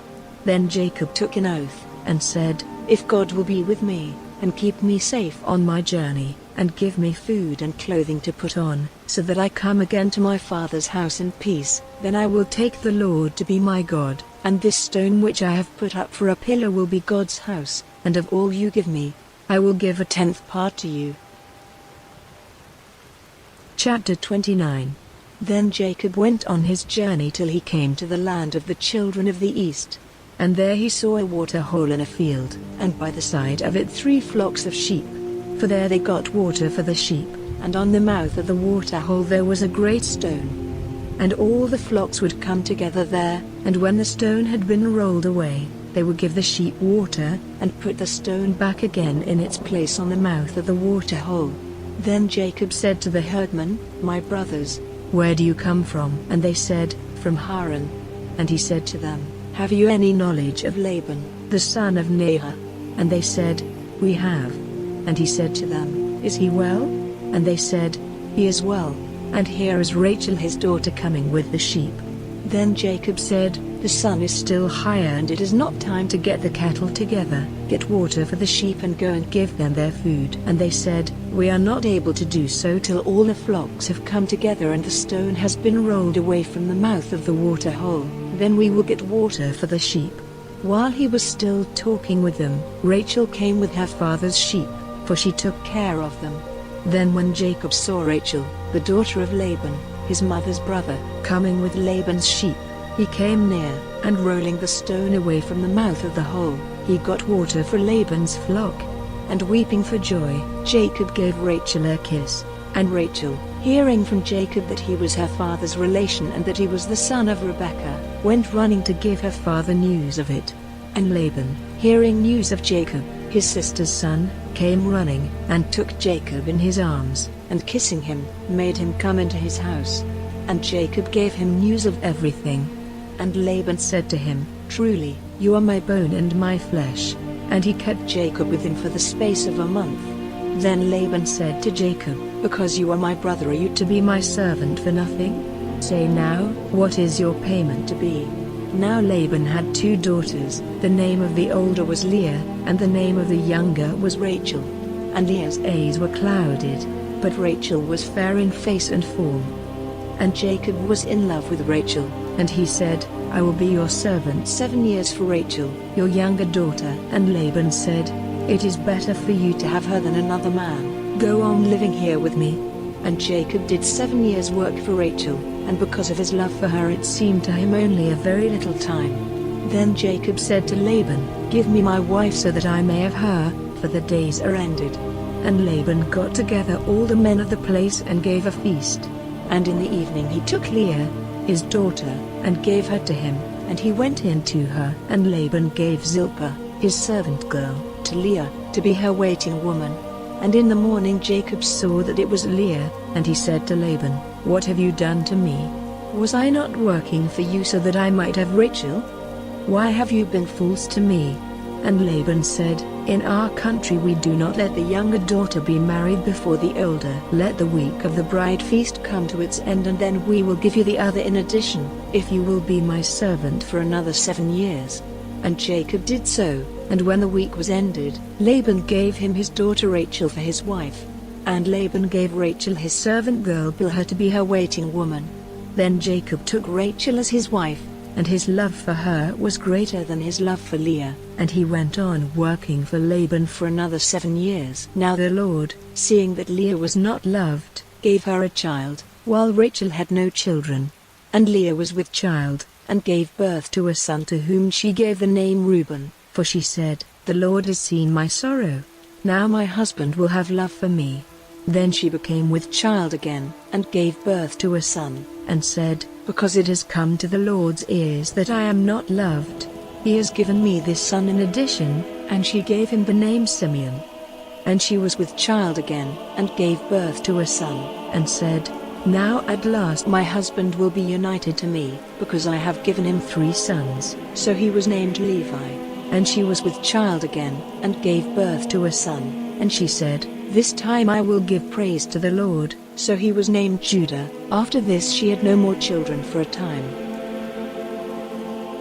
Chapter 30. Now Rachel, because she had no children, was full of envy of her sister, and she said to Jacob, "If you do not give me children I will not go on living." But Jacob was angry with Rachel, and said, "Am I in the place of God, who has kept your body from having fruit?" Then she said, "Here is my servant Bilhah.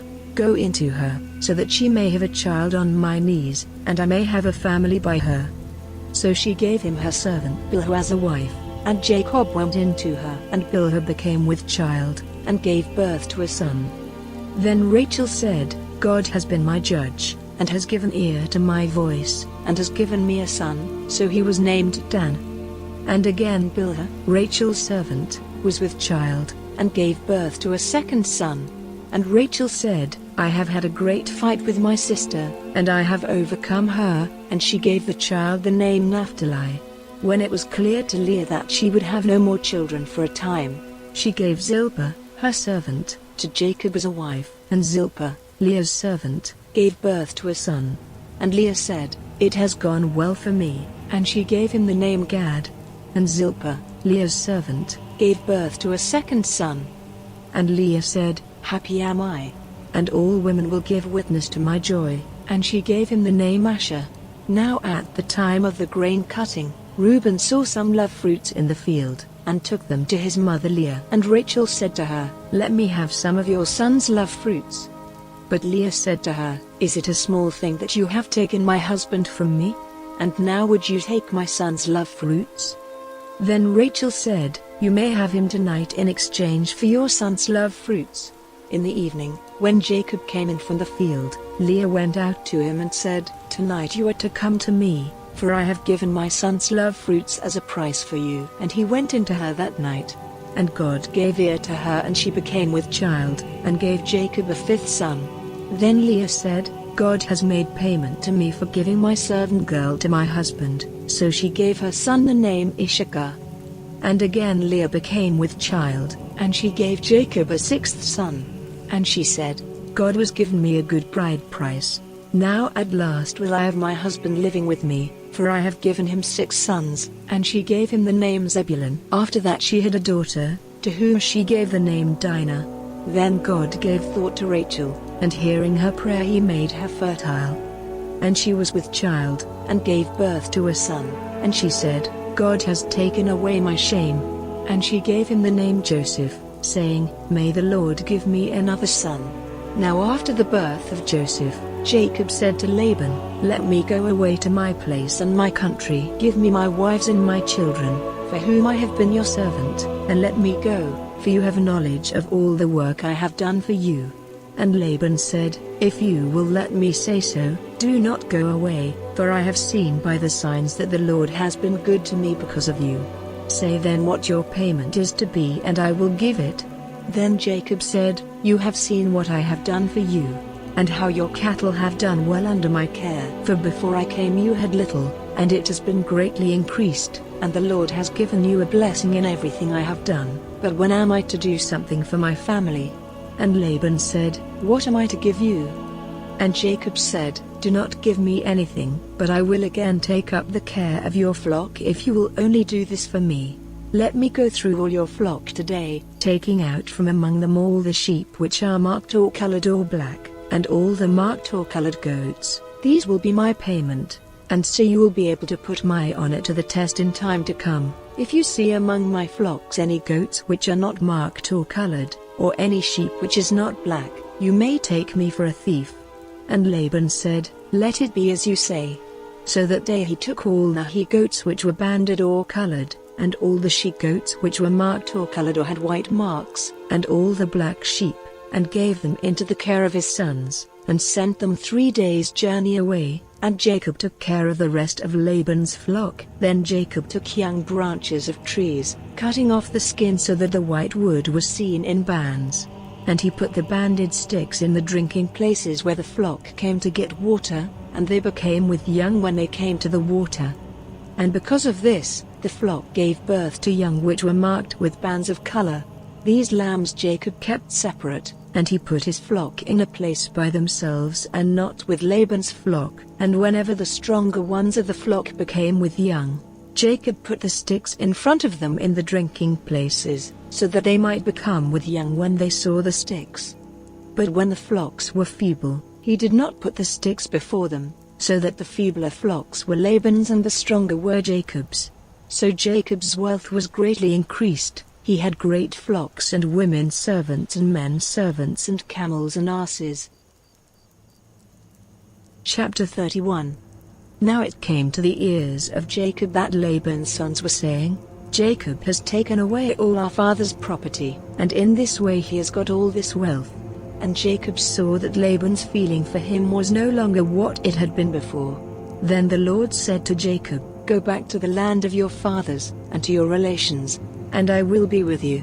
And Jacob sent for Rachel and Leah to come to him in the field among his flock. And he said to them, "It is clear to me that your father's feeling is no longer what it was to me, but the God of my father has been with me, and you have seen how I have done all in my power for your father. But your father has not kept faith with me, and 10 times he has made changes in my payment, but God has kept him from doing me damage.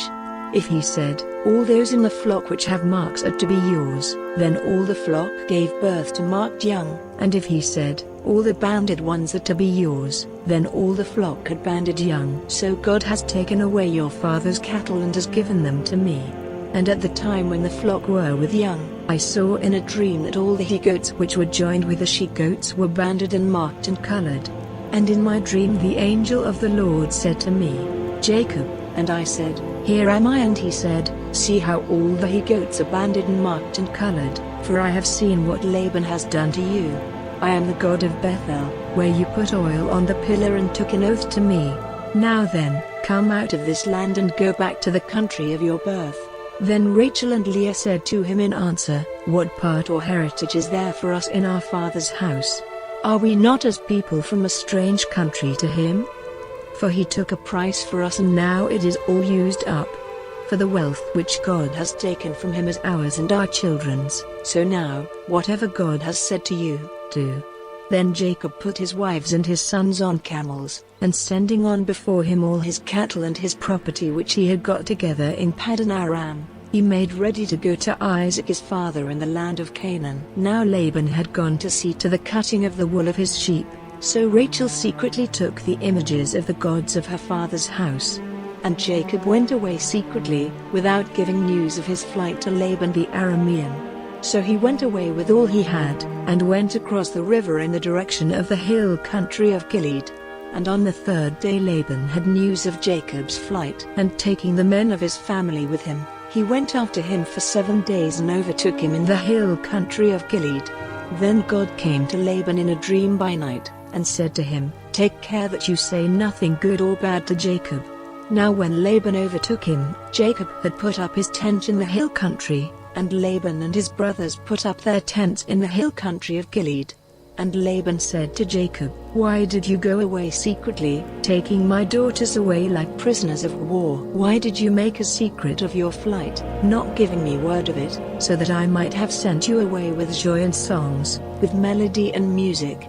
You did not even let me give a kiss to my sons and my daughters. This was a foolish thing to do. It is in my power to do you damage.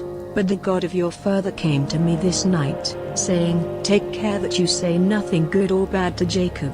And now, It seems you are going because your heart's desire is for your father's house. But why have you taken my gods?" And Jacob, in answer, said to Laban, "My fear was that you might take your daughters from me by force. As for your gods, if any one of us has them, let him be put to death. Make search before us all for what is yours, and take it." For Jacob had no knowledge that Rachel had taken them. So Laban went into Jacob's tent and into Leah's tent, and into the tents of the 2 servant women, but they were not there. And he came out of Leah's tent and went into Rachel's. Now Rachel had taken the images, and had put them in the camel's basket, and was seated on them. And Laban, searching through all the tent, did not come across them. And she said to her father, "Let not my lord be angry because I do not get up before you, for I am in the common condition of women." And with all his searching, he did not come across the images. Then Jacob was angry with Laban, and said, "What crime or sin have I done that you have come after me with such passion? Now that you have made search through all my goods, what have you seen which is yours? Make it clear now before my people and your people, so that they may be judges between us.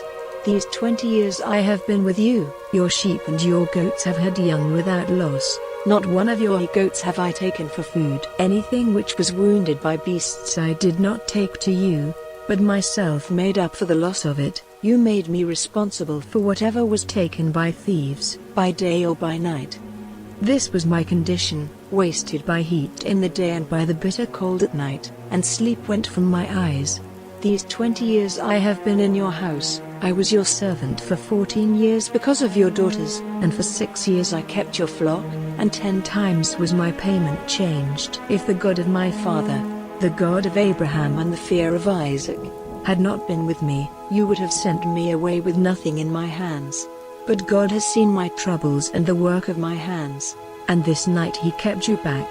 Then Laban, answering, said, "These women are my daughters and these children my children, the flocks and all you see are mine. What now may I do for my daughters and for their children? Come, let us make an agreement, you and I, and let it be for a witness between us." Then Jacob took a stone and put it up as a pillar. And Jacob said to his people, "Get stones together." And they did so, and they had a meal there by the stones. And the name Laban gave it was Gegusahadutha, but Jacob gave it the name of Galeed. And Laban said, "These stones are a witness between you and me today." For this reason its name was Galeed, and Mitzpah. For he said, "May the Lord keep watch on us when we are unable to see one another's doings. If you are cruel to my daughters, or if you take other wives in addition to my daughters, then though no man is there to see, God will be the witness between us." And Laban said, "See these stones and this pillar which I have put between you and me, they will be witness that I will not go over these stones to you, and you will not go over these stones or this pillar to me, for any evil purpose. May the God of Abraham and the God of Nahor, the God of the father, be our judge." Then Jacob took an oath by the fear of his father Isaac. And Jacob made an offering on the mountain, and gave orders to his people to take food, so they had a meal and took their rest that night on the mountain. And early in the morning Laban, after kissing and blessing his daughters, went on his way back to his country. Chapter 32. And on his way Jacob came face to face with the angels of God. And when he saw them he said, "This is the army of God," so he gave that place the name of Mahanaim.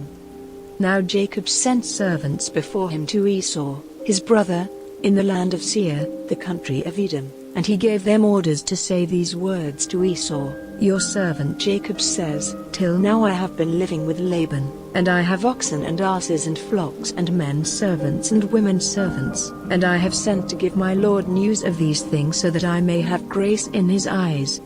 When the servants came back they said, "We have seen your brother Esau and he is coming out to you, and 400 men with him." Then Jacob was in great fear and trouble of mind, and he put all the people and the flocks and the herds and the camels into 2 groups, and said, "If Esau, meeting one group, makes an attack on them, the others will get away safely." Then Jacob said, "O God of my father Abraham, the God of my father Isaac, the Lord who said to me, 'Go back to your country and your family and I will be good to you,' I am less than nothing in comparison with all your mercies and your faith to me your servant, For with only my stick in my hand I went across Jordan. And now I have become two armies. Be my savior from the hand of Esau, my brother, for my fear is that he will make an attack on me, putting to death mother and child. And you said, Truly, I will be good to you, and make your seed like the sand of the sea which may not be numbered.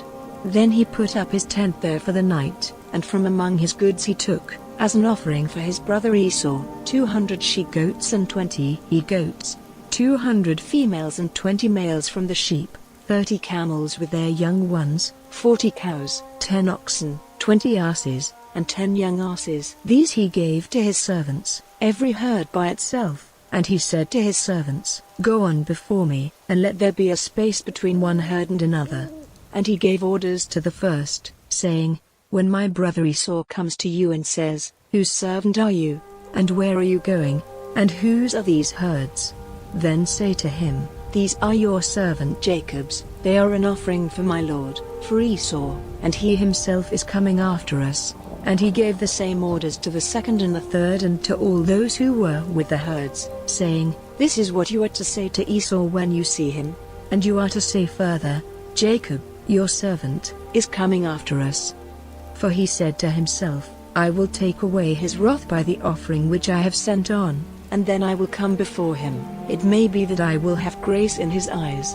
So the servants with the offerings went on in front, and he himself took his rest that night in the tents with his people.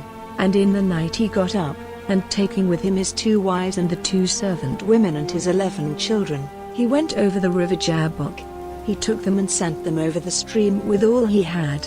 Then Jacob was by himself, and a man was fighting with him till dawn. But when the man saw that he was not able to overcome Jacob, he gave him a blow in the hollow part of his leg, so that his leg was damaged. And he said to him, Let me go now, for the dawn is near. But Jacob said, I will not let you go till you have given me your blessing. Then he said, What is your name?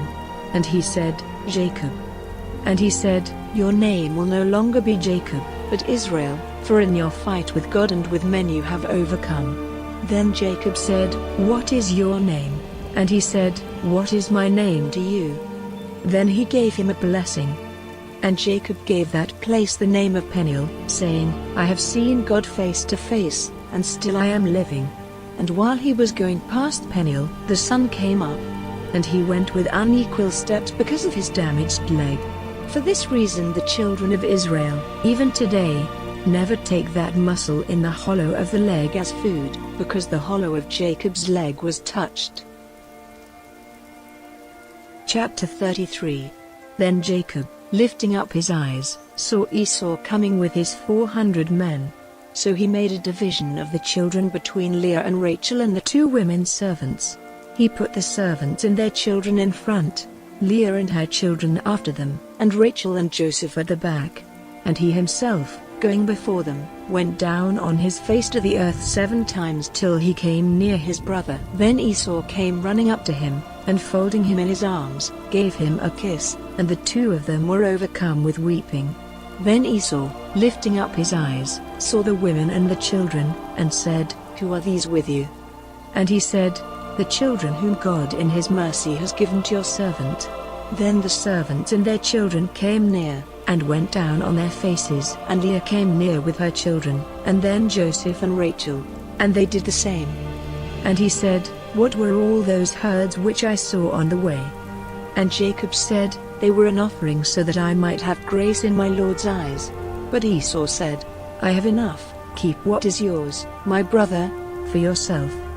And Jacob said, Not so, but if I have grace in your eyes, take them as a sign of my love, for I have seen your face as one may see the face of God, and you have been pleased with me.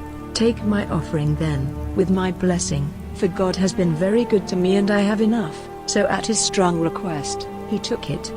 And he said, Let us go on our journey together, and I will go in front. But Jacob said, My Lord may see that the children are only small, and there are young ones in my flocks and herds. 1 day's overdriving will be the destruction of all the flock. Do you, "My lord, go on before your servant, I will come on slowly, at the rate at which the cattle and the children are able to go, till I come to my lord at Seir." And Esau said, "Then keep some of my men with you." And he said, "What need is there for that, if my lord is pleased with me?" So Esau, turning back that day, went on his way to Seir. And Jacob went on to Succoth, where he made a house for himself and put up tents for his cattle. For this reason the place was named Succoth. So Jacob came safely from Paddan Aram to the town of Shechem in the land of Canaan, and put up his tents near the town. And for 100 bits of money he got from the children of Hamor, the builder of Shechem, the field in which he had put up his tents. And there he put up an altar, naming it El, the God of Israel. Chapter 34. Now Dinah, the daughter whom Leah had by Jacob, went out to see the women of that country. And when Shechem, the son of Hamor the Hivite, who was the chief of that land, saw her, he took her by force and had connection with her. Then his heart went out in love to Dinah, the daughter of Jacob, and he said comforting words to her. And Shechem said to Hamor, his father, "Get me this girl for my wife." Now Jacob had word of what Shechem had done to his daughter, but his sons were in the fields with the cattle, and Jacob said nothing till they came. Then Hamor, the father of Shechem, came out to have a talk with Jacob.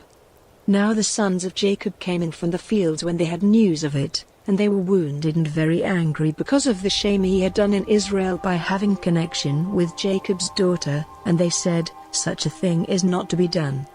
But Hamor said to them, "Shechem, my son, is full of desire for your daughter. Will you then give her to him for a wife? And let our two peoples be joined together. Give your daughters to us, and take our daughters for yourselves. Go on living with us, and the country will be open to you. Do trade and get property there." And Shechem said to her father and her brothers, "If you will give ear to my request, whatever you say I will give to you. However great you make the bride price and payment, I will give it, only let me have the girl for my wife." But the sons of Jacob gave a false answer to Shechem and Hamor his father, because of what had been done to Dinah their sister.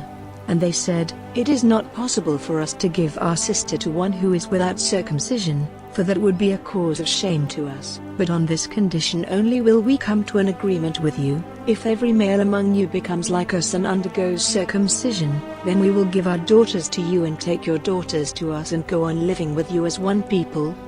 But if you will not undergo circumcision as we say, then we will take our daughter and go." And their words were pleasing to Hamor and his son Shechem. And without loss of time the young man did as they said, because he had delight in Jacob's daughter, and he was the noblest of his father's house. Then Hamor and Shechem, his son, went to the meeting place of their town, and said to the men of the town, "It is the desire of these men to be at peace with us. Let them then go on living in this country and doing trade here. For the country is wide open before them. Let us take their daughters as wives and let us give them our daughters. But these men will make an agreement with us to go on living with us and to become one people, only on the condition that every male among us undergoes circumcision as they have done. Then will not their cattle and their goods and all their beasts be ours? So let us come to an agreement with them so that they may go on living with us." Then all the men of the town gave ear to the words of Hamor and Shechem his son, and every male in the town underwent circumcision. But on the third day after, before the wounds were well, two of the sons of Jacob, Simeon and Levi, Dinah's brothers, took their swords and came into the town by surprise and put all the males to death. And Hamor and his son they put to death with the sword. And they took Dinah from Shechem's house and went away. And the sons of Jacob came on them when they were wounded and made waste the town because of what had been done to their sister. They took their flocks and their herds and their asses and everything in their town and in their fields, and all their wealth and all their little ones and their wives, everything in their houses they took and made them waste. And Jacob said to Simeon and Levi, "You have made trouble for me and given me a bad name among the people of this country, among the Canaanites and the Perizzites, and because we are small in number they will come together against me and make war on me, and it will be the end of me and all my people." But they said, "Were we to let him make use of our sister as a loose woman?" Chapter 35. And God said to Jacob, "Go up now to Bethel and make your living place there, and put up an altar there to the God who came to you when you were in flight from your brother Esau." Then Jacob said to all his people, "Put away the strange gods which are among you, and make yourselves clean, and put on a change of clothing, and let us go up to Bethel, and there I will make an altar to God, who gave me an answer in the day of my trouble, and was with me wherever I went."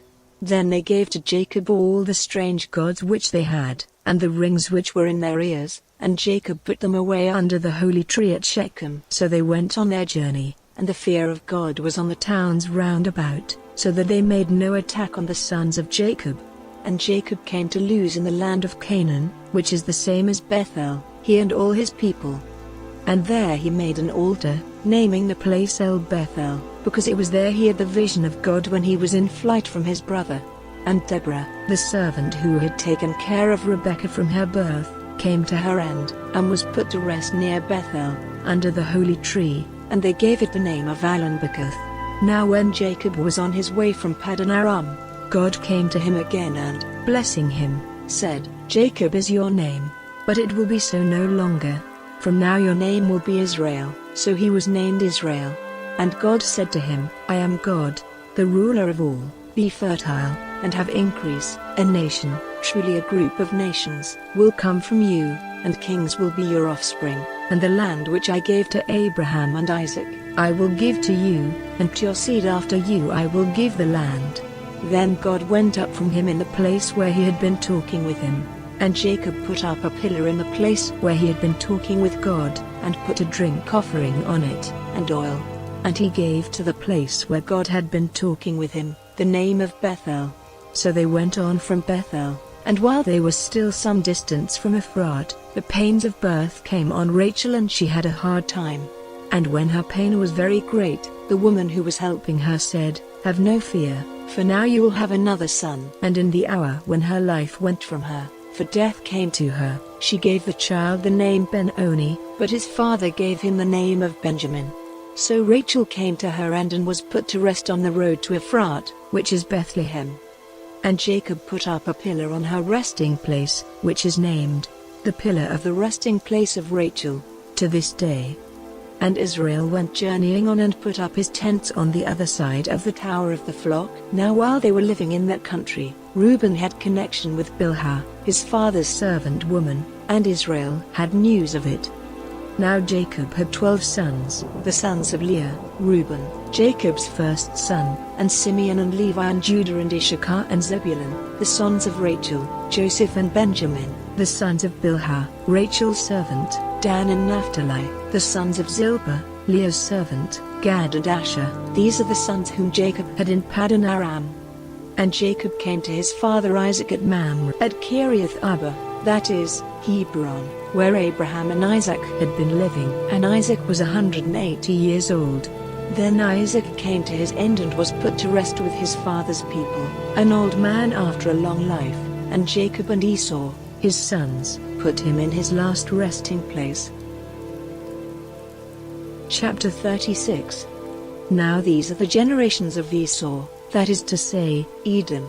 Esau's wives were women of Canaan, Adah, the daughter of Elon the Hittite, and Aholibamah, the daughter of Anah, the daughter of Zibeon the Hivite, and Basemath, Ishmael's daughter, the sister of Nebaioth. Adah had a son Eliphaz, and Basemath was the mother of Ruel. Aholibamah was the mother of Jush, Jalam, and Korah. These are the sons of Esau, whose birth took place in the land of Canaan. Esau took his wives and his sons and his daughters, and all the people of his house, and his beasts and his cattle and all his goods which he had got together in the land of Canaan, and went into the land of Seir, away from his brother Jacob.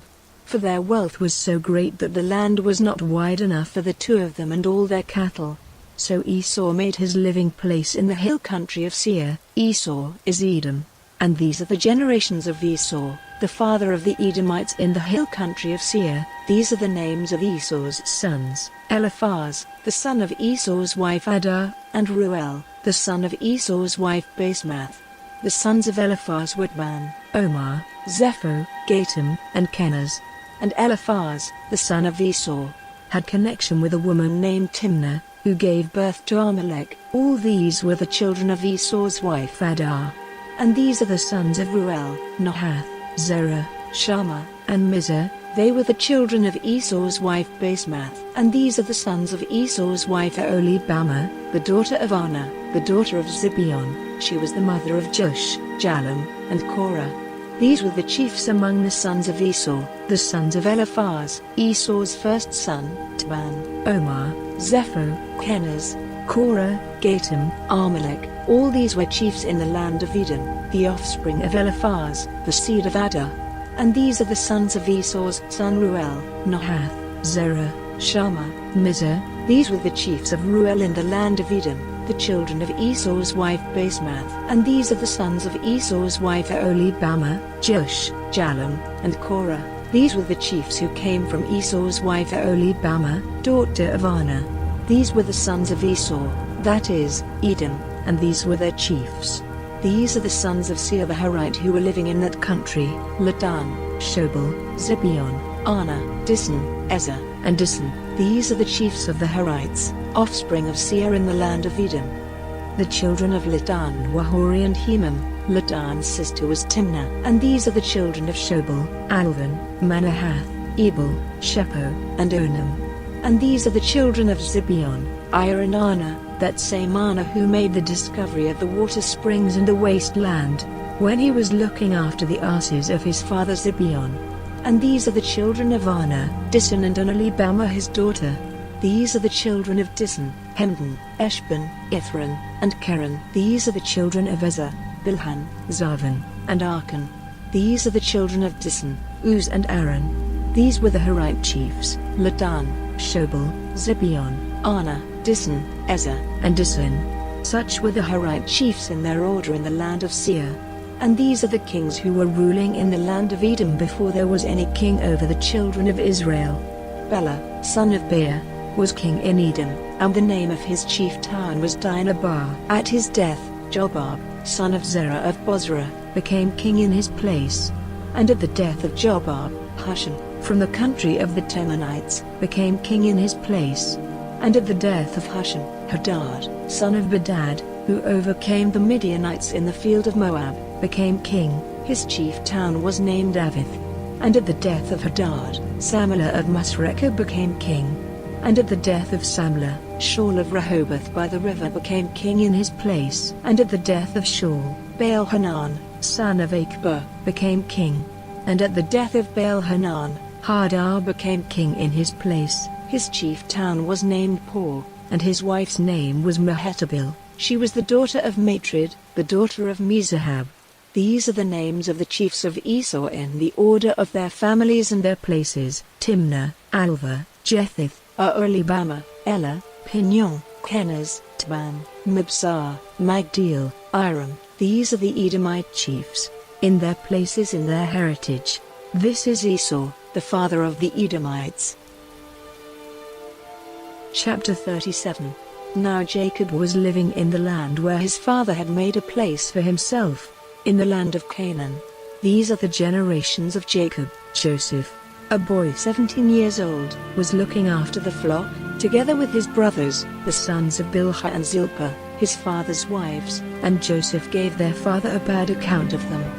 Now the love which Israel had for Joseph was greater than his love for all his other children, because he got him when he was an old man, and he had a long coat made for him, and because his brothers saw that Joseph was dearer to his father than all the others, they were full of hate for him, and would not say a kind word to him. Now Joseph had a dream, and he gave his brothers an account of it, which made their hate greater than ever. And he said to them, "Let me give you the story of my dream. We were in the field, getting the grain stems together, and my grain kept upright, and yours came round and went down on the earth before mine." And his brothers said to him, "Are you to be our king? Will you have authority over us?" And because of his dream and his words, their hate for him became greater than ever.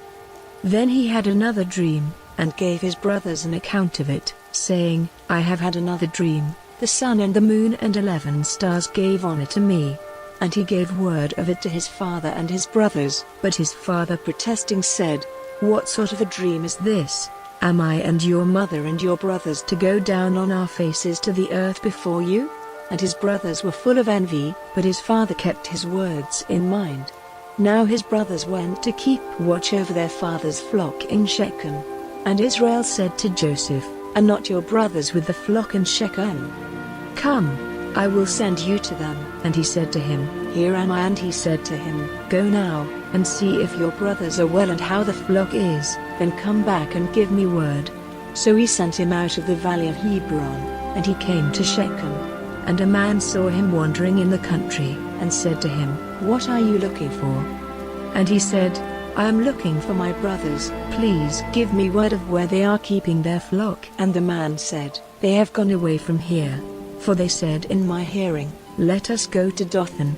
So Joseph went after them and came up with them at Dothan. But they saw him when he was a long way off, and before he came near them they made a secret design against him to put him to death, saying to one another, "See, here comes this dreamer. Let us now put him to death and put his body into one of these holes, and we will say, 'An evil beast has put him to death,' then we will see what becomes of his dreams." But Reuben, hearing these words, got him out of their hands, saying, "Let us not take his life. Do not put him to a violent death, but let him be placed in one of the holes." This he said to keep him safe from their hands, with the purpose of taking him back to his father again. So when Joseph came to his brothers, they took off his long coat which he had on, and they took him and put him in the hole. Now the hole had no water in it.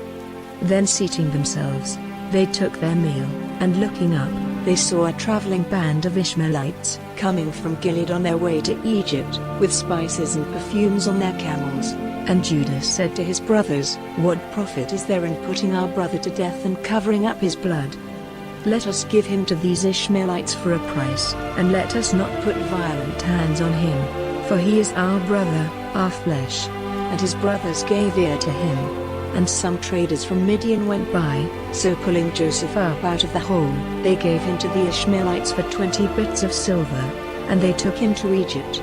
Now when Reuben came back to the hole, Joseph was not there, and giving signs of grief, he went back to his brothers, and said, "The child is gone, what am I to do?"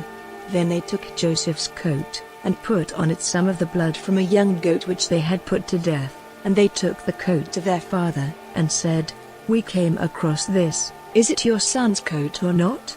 And he saw that it was, and said, "It is my son's coat, an evil beast has put him to death. Without doubt Joseph has come to a cruel end." Then Jacob, giving signs of grief, put on haircloth, and went on weeping for his son day after day. And all his sons and all his daughters came to give him comfort, but he would not be comforted, saying with weeping, "I will go down to the underworld to my son." So great was his father's sorrow for him. And in Egypt the men of Midian gave him for a price to Potiphar, a captain of high position in Pharaoh's house. Chapter 38. Now at that time, Judah went away from his brothers and became the friend of a man of Adullam named Hira. And there he saw the daughter of a certain man of Canaan named Shua, and took her as his wife. And she gave birth to a son, and he gave him the name And again she gave birth to a son, and he gave him the name Onan. Then she had another son, to whom she gave the name Shelah. She was at Chesed when the birth took place. And Judah took a wife for his first son and her name was Tamar. Now Judah's first son, did evil in the eyes of the Lord, so that he put him to death. Then Judah said to Onan, "Go into your brother's wife and do what it is right for a husband's brother to do, make her your wife and get offspring for your brother." But Onan, seeing that the offspring would not be his, went into his brother's wife, but let his seed go unto the earth, so that he might not get offspring for his brother. And what he did was evil in the eyes of the Lord, so that he put him to death, like his brother. Then Judah said to Tamar, his daughter-in-law, "Go back to your father's house and keep yourself as a widow till my son Shelah becomes a man." For he had in his mind the thought that death might come to him as it had come to his brothers. So Tamar went back to her father's house. And after a time, Bathshua, Judah's wife, came to her end, and after Judah was comforted for her loss, he went to Timnah, where they were cutting the wool of his sheep. and his friend Hira of Adullam went with him. And when Tamar had news that her father-in-law was going up to Timnah to the wool cutting, she took off her widow's clothing, and covering herself with her veil, she took her seat near Enaim on the road to Timnah, for she saw that Shelah was now a man, but she had not been made his wife. When Judah saw her, he took her to be a loose woman of the town, because her face was covered. And turning to her by the roadside, he said to her, "Let me come in to you," for he had no idea that she was his daughter-in-law. And she said, "What will you give me as my price?" And he said, "I will give you a young goat from the flock." And she said, "What will you give me as a sign till you send it?" And he said, "What would you have?" And she said, "Your ring and its cord and the stick in your hand." So he gave them to her and went in to her, and she became with child by him. Then she got up and went away and took off her veil and put on her widow's clothing. Then Judah sent his friend Hira with the young goat, to get back the things which he had given as a sign to the woman, but she was not there. And he put questions to the men of the place, saying, "Where is the loose woman who was in Enaim by the wayside?" And they said, "There was no such woman there." So he went back to Judah, and said, "I have not seen her, and the men of the place say that there is no such woman there." And Judah said, "Let her keep the things, so that we may not be shamed. I sent the young goat, but you did not see the woman." Now about 3 months after this, word came to Judah that Tamar, his daughter-in-law, had been acting like a loose woman and was with child. And Judah said, "Take her out and let her be burned." And while she was being taken out, she sent word to her father-in-law, saying, "The man whose property these things are, is the father of my child. Say then, whose are this ring and this cord and this stick?" Then Judah said openly that they were his, and said, "She is more upright than I am, for I did not give her to Shelah my son." And he had no more connection with her.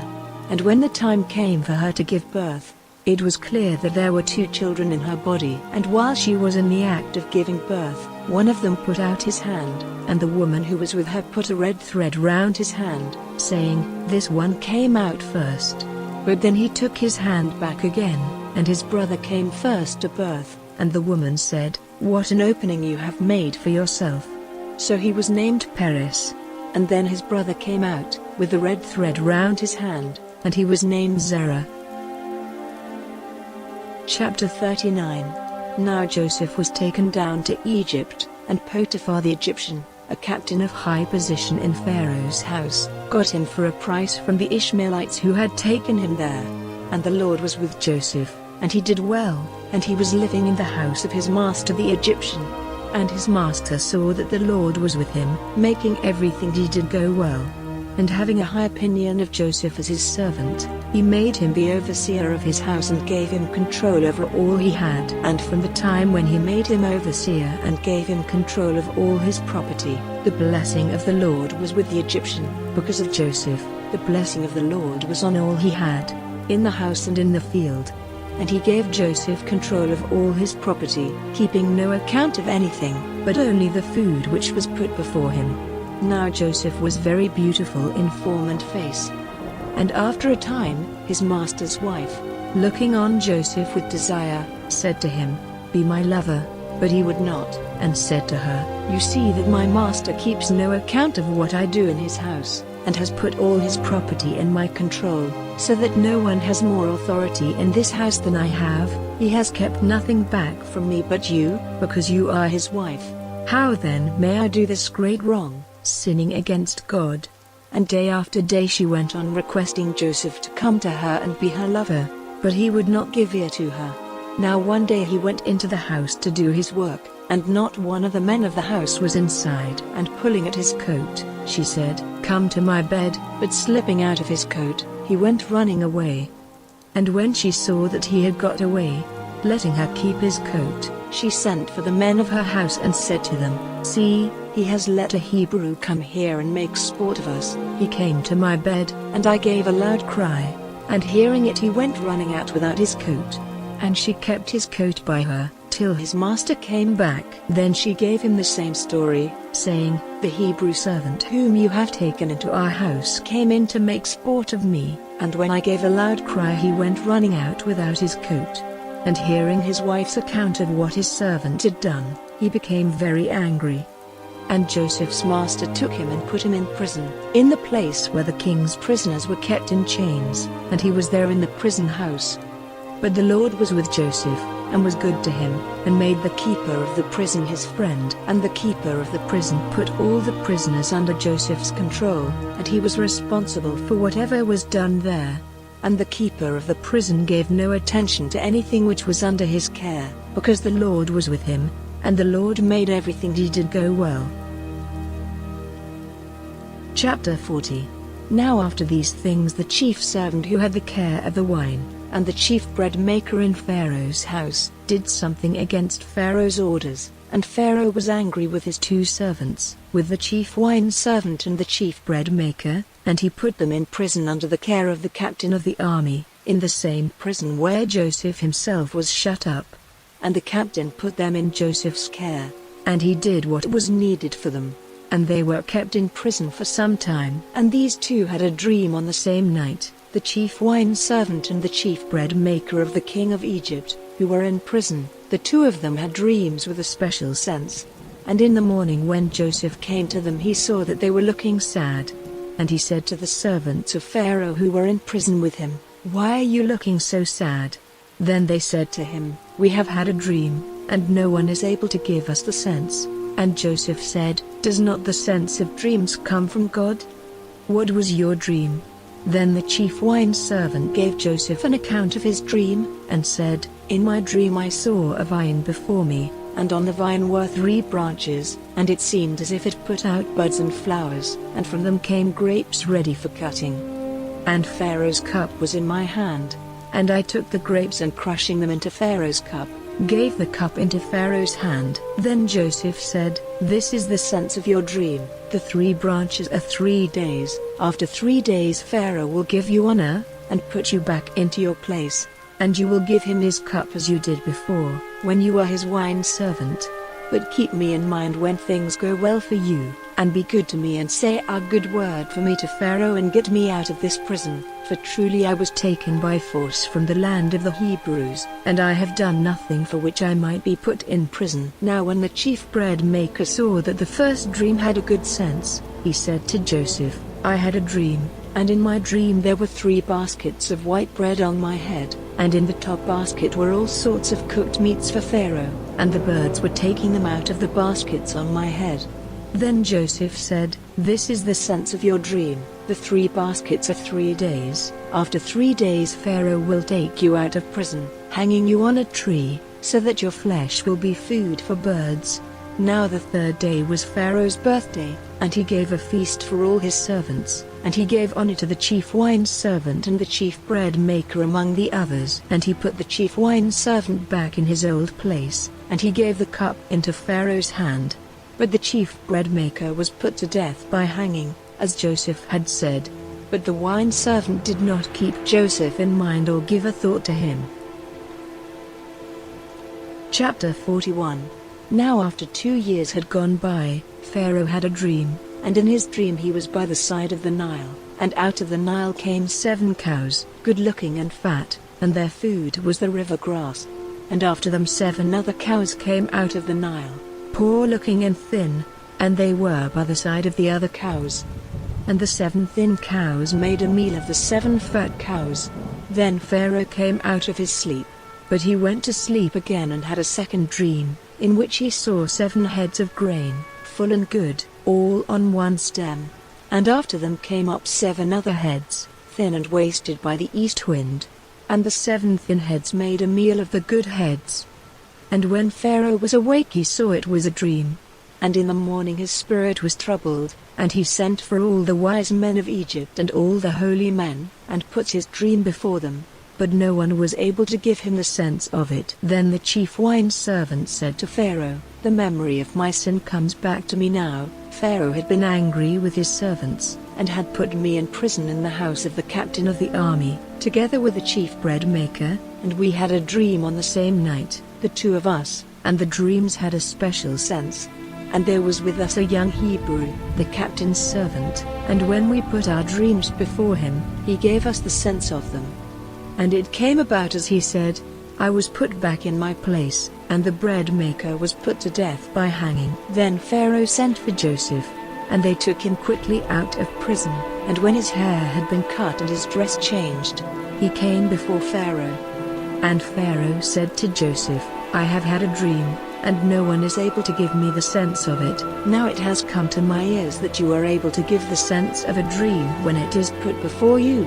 Then Joseph said, Without God there will be no answer of peace for Pharaoh. Then Pharaoh said, In my dream I was by the side of the Nile, and out of the Nile came 7 cows, fat and good-looking, and their food was the river grass. Then after them came 7 other cows, very thin and poor-looking, worse than any I ever saw in the land of Egypt. And the thin cows made a meal of the 7 fat cows who came up first, and even with the fat cows inside them they seemed as bad as before. And so I came out of my sleep, and again in a dream I saw 7 heads of grain, full and good, coming up on one stem, and then I saw 7 other heads, dry, thin, and wasted by the east wind, coming up after them, and the 7 thin heads made a meal of the 7 good heads. And I put this dream before the wise men, but not one of them was able to give me the sense of it. Then Joseph said, These 2 dreams have the same sense. God has made clear to Pharaoh what he is about to do. The 7 fat cows are 7 years, and the 7 good heads of grain are 7 years. The 2 have the same sense. The 7 thin and poor-looking cows who came up after them are 7 years, and the 7 heads of grain, dry and wasted by the east wind, are 7 years when there will be no food. As I said to Pharaoh before, God has made clear to him what he is about to do. 7 years are coming in which there will be great wealth of grain in Egypt, and after that will come 7 years when there will not be enough food, and the memory of the good years will go from men's minds, and the land will be made waste by the bad years, and men will have no memory of the good time because of the need which will come after, for it will be very bitter. And this dream came to Pharaoh twice, because this thing is certain, and God will quickly make it come about. And now let Pharaoh make search for a man of wisdom and good sense, and put him in authority over the land of Egypt. Let Pharaoh do this, and let him put overseers over the land of Egypt to put in store a 5th part of the produce of the land in the good years.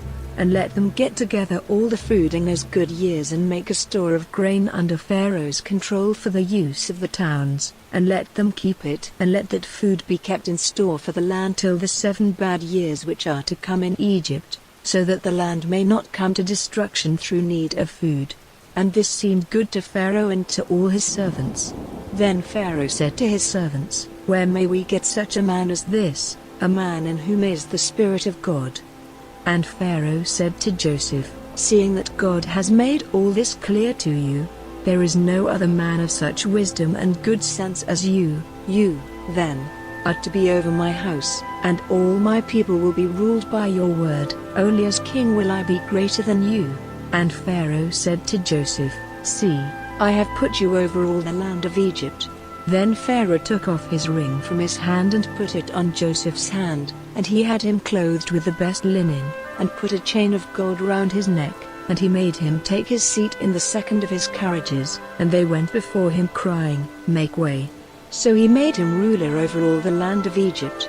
Then Pharaoh said to Joseph, I am Pharaoh, and without your order no man may do anything in all the land of Egypt. And Pharaoh gave Joseph the name of Zaphnath-Paneah, and he gave him Asenath, the daughter of Potiphar, the priest of On, to be his wife. So Joseph went through all the land of Egypt. Now Joseph was 30 years old when he came before Pharaoh, king of Egypt. And Joseph went out from before the face of Pharaoh and went through all the land of Egypt. Now in the 7 good years the earth gave fruit in masses, and Joseph got together all the food of those 7 years, and made a store of food in the towns. The produce of the fields round every town was stored up in the town. So he got together a store of grain like the sand of the sea, so great a store that after a time he gave up measuring it, for it might not be measured. And before the time of need, Joseph had 2 sons, to whom Asenath, the daughter of Potiphar, priest of On, gave birth. And to the first he gave the name Manasseh, for he said, God has taken away from me all memory of my hard life and of my father's house. And to the second he gave the name Ephraim, For he said, God has given me fruit in the land of my sorrow. And so the 7 good years in Egypt came to an end. Then came the first of the 7 years of need, as Joseph had said, and in every other land they were short of food, but in the land of Egypt there was bread. And when all the land of Egypt was in need of food, the people came crying to Pharaoh for bread. And Pharaoh said to the people, Go to Joseph, and whatever he says to you, do it.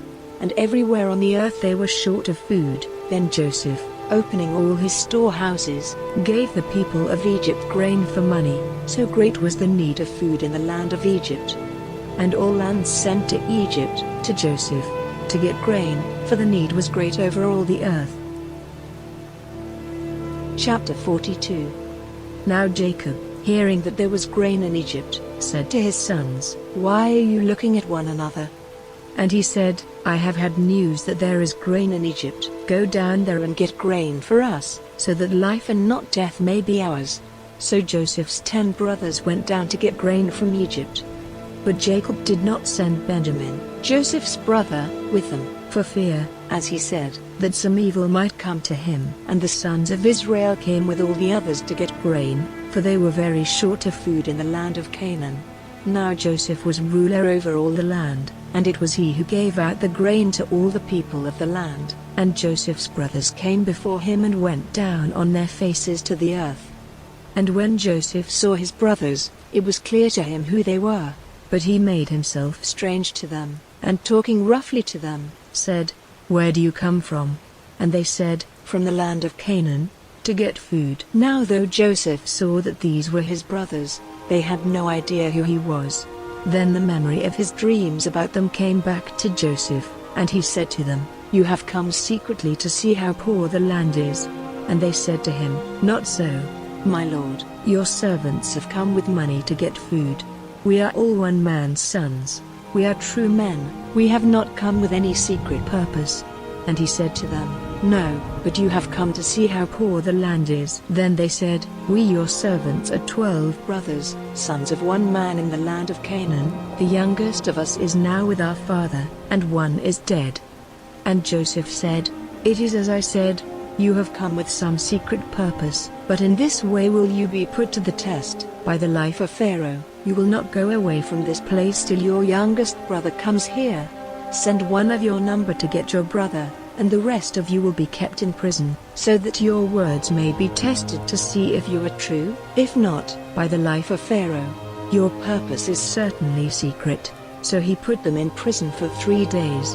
And on the 3rd day Joseph said to them, Do this, if you would keep your lives, for I am a God-fearing man. If you are true men, let one of you be kept in prison, while you go and take grain for the needs of your families, and come back to me with your youngest brother, so that your words may be seen to be true, and you will not be put to death.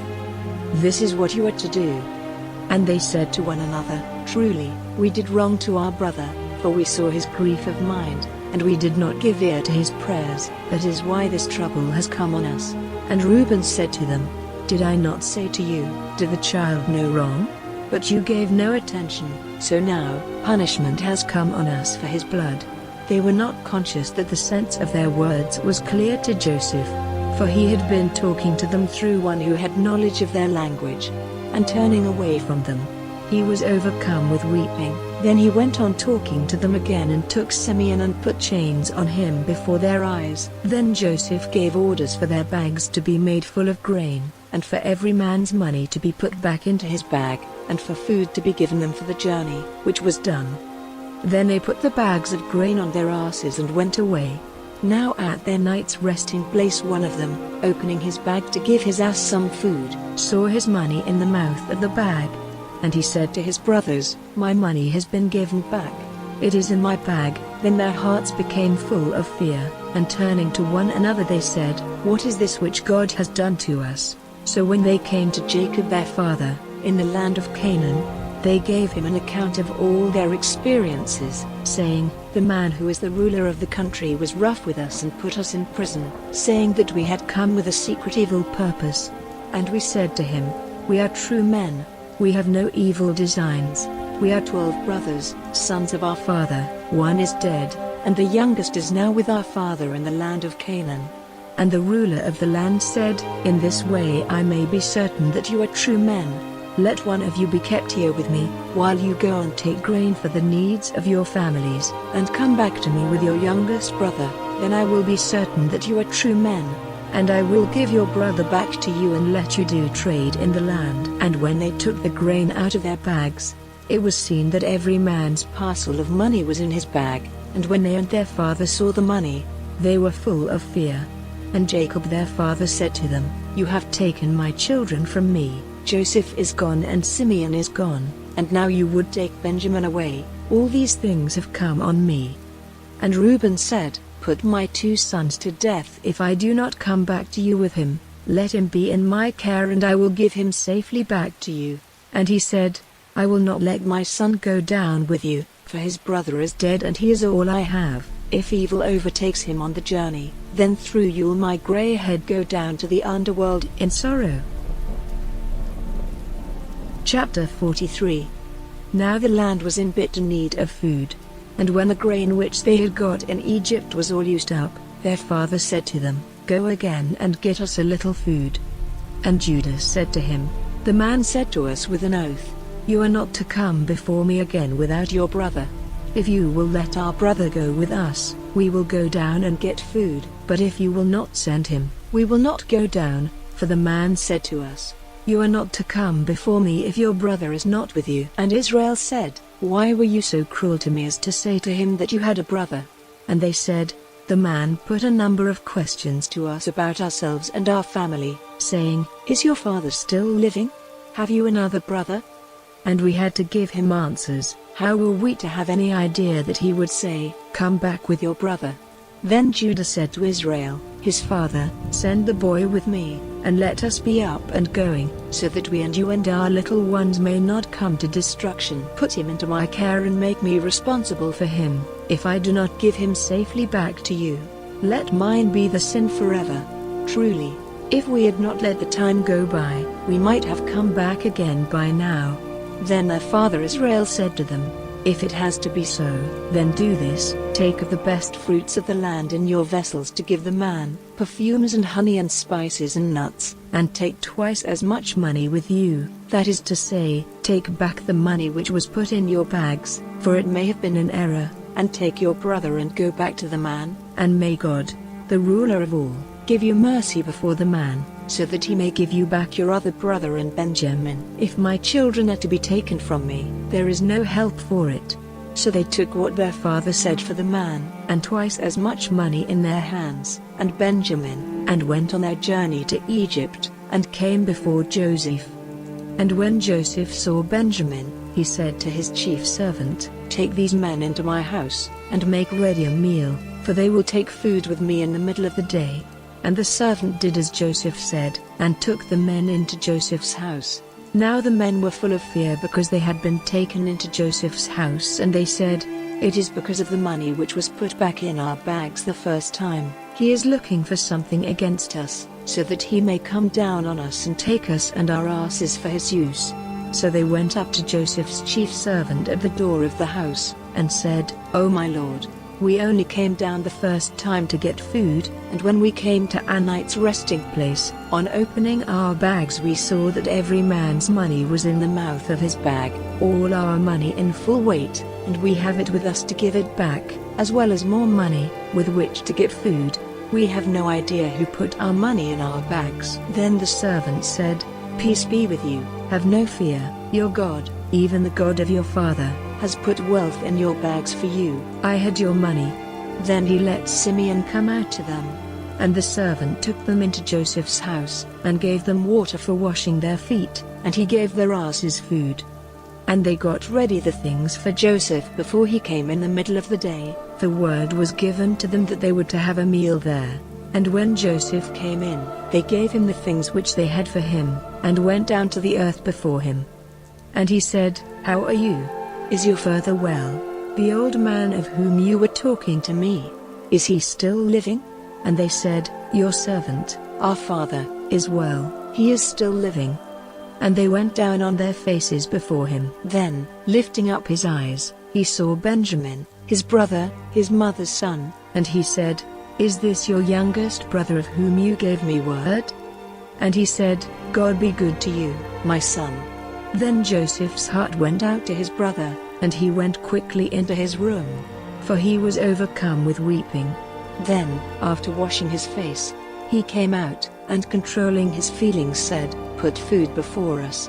And they put a meal ready for him by himself, and for them by themselves, and for the Egyptians who were with him by themselves, because the Egyptians may not take food with the Hebrews, for that would make them unclean. And they were all given their seats before him in order of birth, from the oldest to the youngest, so that they were looking at one another in wonder. And Joseph sent food to them from his table, but he sent 5 times as much to Benjamin as to any of the others, and they took wine freely with him. Chapter 44. Then he gave orders to the servant who was over his house, saying, "Put as much food into the men's bags as will go into them, and put every man's money in the mouth of his bag, and put my cup, my silver cup, in the youngest one's bag, with his money." So he did as Joseph said. And at dawn the men, with their asses, were sent away. And when they had gone only a little way out of the town, Joseph said to the servant who was over his house, "Go after them, and when you overtake them, say to them, 'Why have you done evil in reward for good? Is not this the cup from which my Lord takes wine and by which he gets knowledge of the future? Truly, you have done evil.'" So he overtook them and said these words to them. And they said to him, "Why does my Lord say such words as these? Far be it from your servants to do such a thing. See, the money which was in the mouth of our bags we gave back to you when we came again from Canaan. How then might we take silver or gold from your Lord's house? If it comes to light that any of your servants has done this, let him be put to death, and we will be your Lord's servants." And he said, "Let it be as you say, he in whose bag it is seen will become my servant, and you will not be responsible." Then every man quickly got his bag down and undid it. And he made a search, starting with the oldest and ending with the youngest, and the cup was in Benjamin's bag. Then in bitter grief they put the bags on the asses again and went back to the town. So Judah and his brothers came to Joseph's house, and he was still there, and they went down on their faces before him. And Joseph said, "What is this thing which you have done? Had you no thought that such a man as I would have power to see what is secret?" And Judah said, "What are we to say to my Lord? How may we put ourselves right in his eyes? God has made clear the sin of your servants. Now we are in your hands, we and the man in whose bag your cup was seen." Then he said, "Far be it from me to do so, but the man who had my cup will be my servant, and you may go back to your father in peace." Then Judah came near him, and said, "Let your servant say a word in my Lord's ears, and let not your wrath be burning against your servant. For you are in the place of Pharaoh to us." My Lord said to his servants, "Have you a father or a brother?" And we said to my Lord, "We have an old father and a young child, whom he had when he was old. His brother is dead and he is the only son of his mother, and is very dear to his father. And you said to your servants, 'Let him come down to me with you, so that I may see him.' And we said to my Lord, 'His father will not let him go, for if he went away his father would come to his death.' But you said to your servants, 'If your youngest brother does not come with you, you will not see my face again.' And when we went back to your servant, our father, we gave him an account of my Lord's words. And our father said, 'Go again and get us a little food.' And we said, 'Only if our youngest brother goes with us will we go down. For we may not see the man's face again if our youngest brother is not with us.' And our father said to us, 'You have knowledge that my wife gave me 2 sons, the one went away from me, and I said, Truly he has come to a violent death, and from that time I have not seen him. If now you take this one from me, and some evil comes to him, you will make my gray head go down in sorrow to the underworld. If then I go back to your servant, my father, without the boy, because his life and the boy's life are one, when he sees that the boy is not with us, he will come to his death, and our father's gray head will go down in sorrow to the underworld. For I made myself responsible for the boy to my father, saying, If I do not give him safely back to you, let mine be the sin forever. So now let me be my Lord's servant here in place of the boy, and let him go back with his brothers. For how may I go back to my father without the boy, and see the evil which will come on my father?" Chapter 45.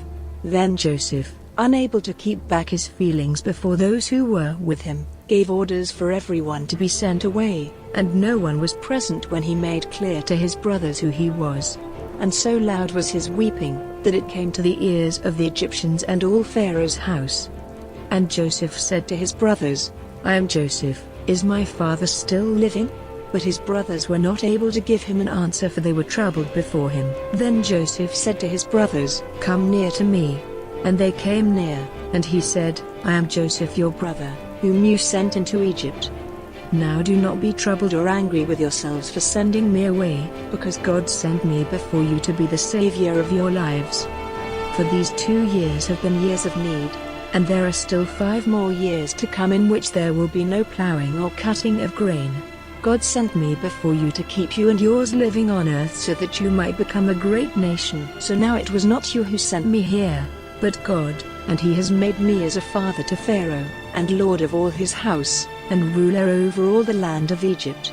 Now go quickly to my father, and say to him, your son Joseph says, God has made me ruler over all the land of Egypt. Come down to me straight away. The land of Goshen will be your living place, and you will be near me, you and your children and your children's children, and your flocks and herds and all you have, and there I will take care of you, so that you and your family may not be in need, for there are still 5 bad years to come. Now truly, your eyes see, and the eyes of my brother Benjamin see, that it is my mouth which says these things to you. Give my father word of all my glory in Egypt and of all you have seen, and come back quickly with my father. Then, weeping, he took Benjamin in his arms, and Benjamin himself was weeping on Joseph's neck. Then he gave a kiss to all his brothers, weeping over them, and after that his brothers had no fear of talking to him. And news of these things went through Pharaoh's house, and it was said that Joseph's brothers were come, and it seemed good to Pharaoh and his servants. And Pharaoh said to Joseph, say to your brothers, put your goods on your beasts and go back to the land of Canaan, and get your father and your families and come back to me. And I will give you all the good things of Egypt, and the fat of the land will be your food. And say to them, this you are to do. Take carts from the land of Egypt for your little ones and for your wives, and get your father and come back.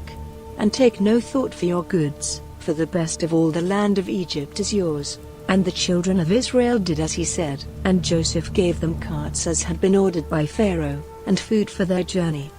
To every one of them he gave 3 changes of clothing, but to Benjamin he gave 300 bits of silver and 5 changes of clothing. And to his father he sent 10 asses with good things from Egypt on their backs, and 10 she-asses with grain and bread and food for his father on the journey. And he sent his brothers on their way, and said to them, see that you have no argument on the road. So they went up from Egypt and came to the land of Canaan, to their father Jacob. And they said to him, Joseph is living, and is ruler over all the land of Egypt. And at this word Jacob was quite overcome, for he had no faith in it. And they gave him an account of everything Joseph had said to them, and when he saw the carts which Joseph had sent for them, his spirit came back to him, and Israel said, it is enough, Joseph my son is still living. I will go and see him before my death. Chapter 46. And Israel went on his journey with all he had, and came to Beersheba, where he made offerings to the God of his father Isaac. And God said to Israel in a night vision, Jacob, Jacob. And he said, here am I. And he said, I am God, the God of your father. Go down to Egypt without fear, for I will make a great nation of you there. I will go down with you to Egypt, and I will see that you come back again, and at your death Joseph will put his hands on your eyes. Then Jacob went on from Beersheba, and the sons of Jacob took their father and their little ones and their wives in the carts which Pharaoh had sent for them, and they took their cattle and all the goods which they had got in the land of Canaan, and came to Egypt, even Jacob and all his seed, his sons and his sons' sons, his daughters and his daughters' sons and all his family he took with him into Egypt. And these are the names of the children of Israel who came into Egypt, even Jacob and all his sons: Reuben, Jacob's oldest son, and the sons of Reuben, Hanok and Palu and Hezron and Carmi, and the sons of Simeon, Jemuel and Jamin and Ohad and Jachin and Zohar and Shaul, the son of a woman of Canaan, and the sons of Levi, Gershon, Kohath, and Merari, and the sons of Judah, and Onan and the Shelah and Perez and Zerah. But and Onan had come to their death in the land of Canaan, and the sons of Perez were Hezron and Hamel. And the sons of Issachar, Tola and Pu and Job and the Shimron, and the sons of Zebulun, Sid and Elon and Jaleel. All these, together with his daughter Dinah, were the children of Leah, whom Jacob had by her in Paddan Aram. They were 33 in number. And the sons of Gad, Ziphion and Haggi, Shuni and Esbians, Eri and Arodi and Areli, and the sons of Asher, Jimnah and Ishva and Ishvi and Be'ayur, and Sarah, their sister, and the sons of Be'ayur, Heber and Malkiel. These are the children of Zilpah, whom Laban gave to his daughter Leah, and Jacob had these 16 children by her. The sons of Jacob's wife Rachel, Joseph and Benjamin. And Joseph had Manasseh and Ephraim in the land of Egypt, by Asenath, the daughter of Potiphera, priest of On. And the sons of Benjamin were Bela and Becher and Ashbel, Gera and Naaman, and Rosh, Muppim and Huppim and Ard. All these were the children of Rachel whom Jacob had by her, 14 persons. And the son of Dan was Hushim. And the sons of Naphtali, Jezeel and Guni and Jezer and Shillim. These were the children of Bilhah, whom Laban gave to his daughter Rachel, 7 persons. All the persons who came with Jacob into Egypt, the offspring of his body, were 66, without taking into account the wives of Jacob's sons. And the sons of Joseph whom he had in Egypt were 70 persons of the family of Jacob came into Egypt. Now he had sent Judah before him to Goshen, to get word from Joseph, and so they came to the land of Goshen. And Joseph got his carriage ready and went to Goshen for the meeting with his father, and when he came before him, he put his arms round his neck, weeping. And Israel said to Joseph, "Now that I have seen you living again, I am ready for death." And Joseph said to his brothers and to his father's people, "I will go and give the news to Pharaoh, and say to him, my brothers and my father's people, from the land of Canaan, have come to me, and these men are keepers of sheep and owners of cattle, and have with them their flocks and their herds and all they have. Now when Pharaoh sends for you and says, 'What is your business?' you are to say, 'Your servants have been keepers of cattle from our early days up to now, like our fathers.' In this way you will be able to have the land of Goshen for yourselves, because keepers of sheep are unclean in the eyes of the Egyptians." Chapter 47. Then Joseph went to Pharaoh, and said, "My father and my brothers with their flocks and their herds and all they have, are come from Canaan, and are now in the land of Goshen." And he took 5 of his brothers to Pharaoh. And Pharaoh said to them, "What is your business?" And they said, "Your servants are keepers of sheep, as our fathers were before us." And they said to Pharaoh, "We have come to make a living in this land, because we have no grass for our flocks in the land of Canaan, so now let your servants make a place for themselves in the land of Goshen." And Pharaoh said to Joseph, "Let them have the land of Goshen, and if there are any able men among them, put them over my cattle." And Jacob and his sons came to Joseph in Egypt. And when word of it came to the ears of Pharaoh, king of Egypt, he said to Joseph, "Your father and brothers have come to you. All the land of Egypt is before you. Let your father and your brothers have the best of the land for their resting place." Then Joseph made his father Jacob come before Pharaoh, and Jacob gave him his blessing. And Pharaoh said to him, "How old are you?" And Jacob said, "The years of my wanderings have been 130, small in number and full of sorrow have been the years of my life, and less than the years of the wanderings of my fathers." And Jacob gave Pharaoh his blessing, and went out from before him. And Joseph made a place for his father and his brothers, and gave them a heritage in the land of Egypt, in the best of the land of Ramesses, as Pharaoh had given orders. And Joseph took care of his father and his brothers and all his father's people, giving them food for the needs of their families. Now there was no food to be had in all the land, so that all Egypt and Canaan were wasted from need of food. And all the money in Egypt and in the land of Canaan which had been given for grain, came into the hands of Joseph, and he put it in Pharaoh's house. And when all the money in Egypt and Canaan was gone, the Egyptians came to Joseph, and said, "Give us bread, would you have us come to destruction before your eyes?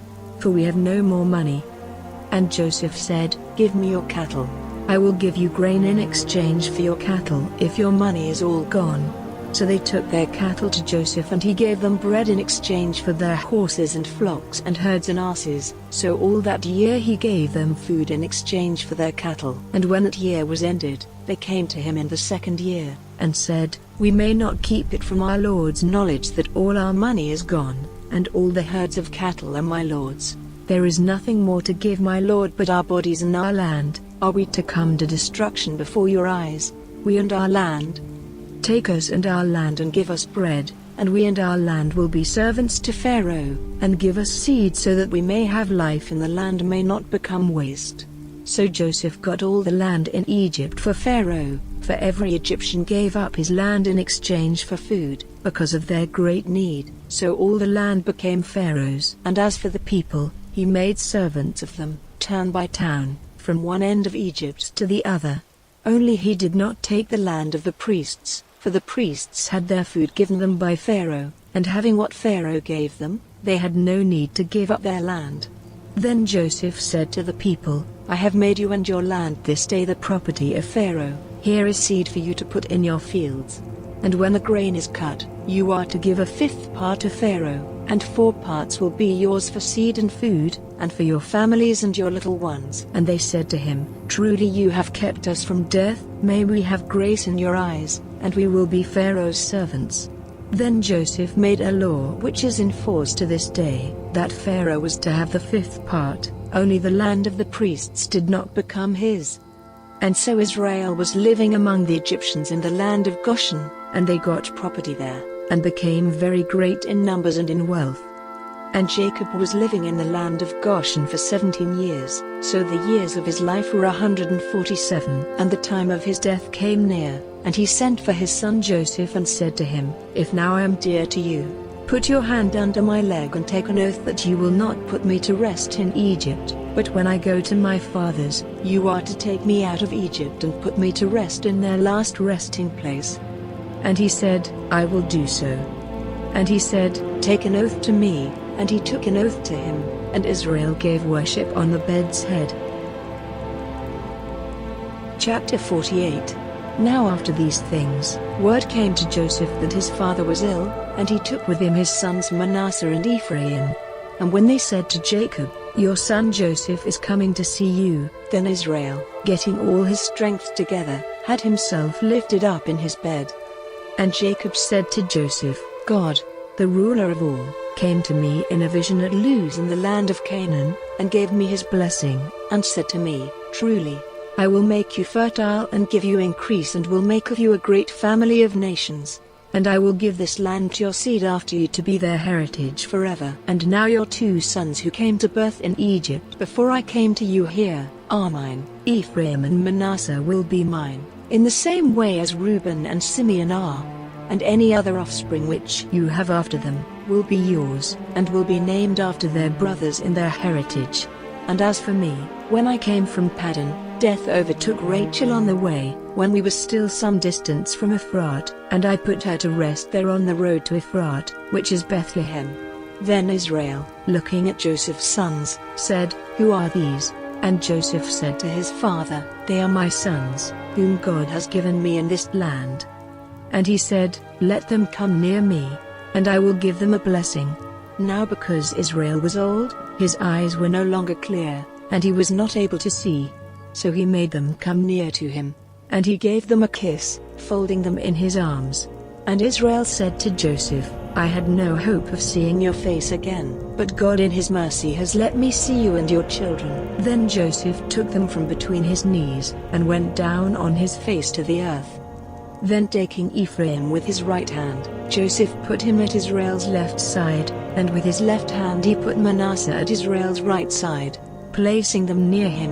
And Israel, stretching out his right hand, put it on the head of Ephraim, the younger, and his left hand on the head of Manasseh, crossing his hands on purpose, for Manasseh was the older, and he gave Joseph a blessing, saying, "May the God to whom my fathers, Abraham and Isaac, gave worship, the God who has taken care of me all my life till this day, the angel who has been my savior from all evil, send his blessing on these children, and let my name and the name of my fathers, Abraham and Isaac, be given to them, and let them become a great nation in the earth."